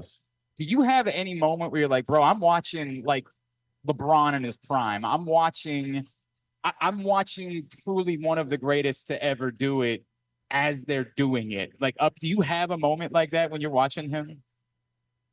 Honestly, man, it's just amazing. It's like the first play of the game, right? Yeah. We run this stretch play. And I haven't really seen him really run fast because, we have to take care of each other in practice, right? When he took off, I'm like, okay, he got a little juice. Yeah, they'll give he might get caught at the 40, right? He might get caught at but when he did this, I was like, oh my goodness. He tapped into a whole nother mental mindset to finish. And that just shows you how great he is. Because most big backs can't tap into that mindset and get the job done. Yeah. He tapped into something different and got there. You know what I'm saying? So it's just hats off. He's the GOAT. See, when you watch him play, right? And look, obviously there's not a comparison in terms of like what you guys contribute on the field. And you're it's a different, it's a different build because that man is a linebacker. Yeah. Okay, that plays running. Yeah. He's a PE forward. Or tight end or something. I don't know what, but he can run fast. And then you got the typical, you're swift and whatever. But is there anything that you feel like you can learn from a guy like Derrick Henry, even though your bodies are different and your style of play is different? I mean, from a guy like that, it's not always learning about like how to run the ball like him. Like you can always go up to somebody and just watch football, like watch film, like see what he see. Like when he sit right in front of me in the running back room, man. He'd be like, "What you like? Where you taking this play?" I'd be like, "I might cut it back. Linebacker's flowing." He like, "Okay, same." I'm thinking the same. Like, you ain't got to have the same play style. Like, you can always get there. Like, he might cut it back right now. I might, set him up and then get there. But, you ain't really got to, like, run just like somebody or that type. But you can learn off the field as well, like how you take care of your body. I was talking to him today about something. But so are you gonna start eating raw spinach now? Nah, I ain't eating raw. I got Little Debbie in my diet. I got Little Debbie in my diet. I ain't lying. So wait a second. We are Derrick Henry, Lamar Jackson, Justice, who's obviously been phenomenal. Yes, sir. Ski. Yeah. And there's still going to be right a Keaton Mitchell before it's all said and done. Yeah. Is this the greatest running offense of all time? Hey man, don't jinx us, man. Don't jinx us, man. Don't jinx us. We ain't gonna speak on it. We just gonna do it. We just gonna let it happen. I was gonna speak on it, but we just gonna do let it happen. Yeah. We just gonna let it happen. The Arthur Maulet Show is made possible by 1-800-GAMBLER. No-cost treatment now available for anyone wanting help with a gambling problem. We are live at the Green Turtle in Towson, Press Box 105.7 at The Fan. So we're talking about generational talent. I don't know if you guys got to watch. Rita and I were glued to Alabama, Georgia on Saturday. Oh my God! We was in the game chat talking about that. It was crazy. Phenomenal. Great game. Phenomenal. You know, back in the day, what they used to be like the NCAA ESPN Classics? Instant. Instant classics. 100%. You remember they used to do the rerun? They would run like 2. Dang, I'm old, man. Yeah. I don't know about that. You don't even know nothing about that. Yeah, That's great. It's like, that's on YouTube. What are you Like, talking what are you talking about? No, Classics. You can still find it at like 4 o'clock in the morning Yeah. or like ESPN News or 2 or something like that. Ryan Williams That man is 17 years old. I know. Insane. It's getting scary, man. He's Like 19. He'll be at 19. it's getting scary, man. I ain't gonna lie, y'all young boys, man, coming in too fast. Like we were scouting today, and they're like, "Yeah, these 2 guys right here run 4.2s." I'm like, just saying, people run 4.2s just normal. When a 4.2 was just non-existent. You know, it would stop the weekend. Like the entire we'd shut down for a 4.2 guy, 4.2 guy. Yes, I'm getting old. It's time to get up out of here. Wait, what was your 40 time? Oh, trash. Why? That's why I didn't get drafted, bro. 4.6. That was it. Yeah. Insane. That's why I didn't get drafted. We were talking about that the other day. So I was like, bro, ain't no way. That's why I didn't get drafted. First time ever running a 40. Like I said, don't have a football background. Didn't, none of these things, man. I got to the combine. They called me like 2 days before. Got to the combine. I'm training or whatever. And I get there. I run my 40. I get in my stands. You're feeling good. And I'm thinking I'm going to get paid. Put my hand down. They say, go on me. So I go. And that's the moment I knew I messed up. I popped straight up in the air. Yeah, that's why you ran 4.6. And I was moving. Wait, but and I still thought I was moving fast. When I got to that 40 done, that 45, I looked up. You don't get the time just instantly. Yeah. That John said 4.6. I looked at my phone. Might just say you got to run faster, dog. There's not that There's not that much difference between a 4.6. The average human being would have. Technique. It's just technique, Okay. bro. Like if I would have just stayed in my drive phase, kept my weight, my body down, and drove for 10, 15 yards, I'll probably be a drafted guy. But I don't want that. Yeah, I'm you're cool. good. Yeah. The 2 of you, it's worked out already. Yeah. I'm curious. This guy on the other Yeah, hand. I'm curious to know, Keaton, like Mr. when 4.2. you look back into like, how did you get undrafted? Because I clearly remember Emory Hunt, who works for a CBS, having you in his top 5 running backs coming out of that draft class. And, obviously that it didn't work out that way. Is there something you feel like you could have done differently? Or do you just feel like what's your draft story nightmare? Like it worked out the way it's supposed to be because you're with a team that loves to run the ball? Yeah. So, everybody go to Florida and work out. So, it was just me and my pops. Hit the high school. Yeah. Get right. Stick to the script. Yeah. Stick to the So we script. did that. Went through everything. Rolled my ankle like real bad before I went up. I did everything. I still did everything. I went up to the combine, rolled ankle, whatever. It was just me by myself. So they did the no bull, the indoor 40. So everybody walk in there, and it's like a little training, and everybody got the warm trainers and stuff. The massage therapists. You didn't tell your pops to come. Bro, it was just I know me. you was mad. It was just me, gang. Mad. Guess what I did though? What you do? Pops, I need you ASAP. Get on a flight tomorrow, gang. So, boom, he come. He said, I brought somebody with me. We finna make sure everything look good. Yeah. Guess what he brought with him? Who? Justin Gatlin. What? For sure. So he made sure Okay. the last little tune up, made sure my 40 and everything was straight. But I feel like I did good. 4.3, 10.6, broad. I forgot my vert, but I was top 3 in all those agility moves. Yeah. And then running back drills, all the running backs did good. Nobody messed up. But I just say it's because my size, whatever, for real. Nobody think I could last in this league, for real. But and probably a general disrespect to running backs like that's existed in the NFL the last couple of years on top of that, right? Like everybody's gotten pushed down. Yeah. But it's working out all right. Yeah, for It's sure. For working sure. out right with this. Yeah. Everything's going. By the way, how casual was it? He was like, "Oh yeah, Justin Gatlin just flew into Indianapolis to come help me Yeah, out." no, it was crazy. It was crazy. I still text him to this day. He sent me some speed workouts to do. That's cool, man. Yeah, That's while cool. I'm trying to get back right. So So with that in mind, I wanted to, because we brought up Ryan Williams.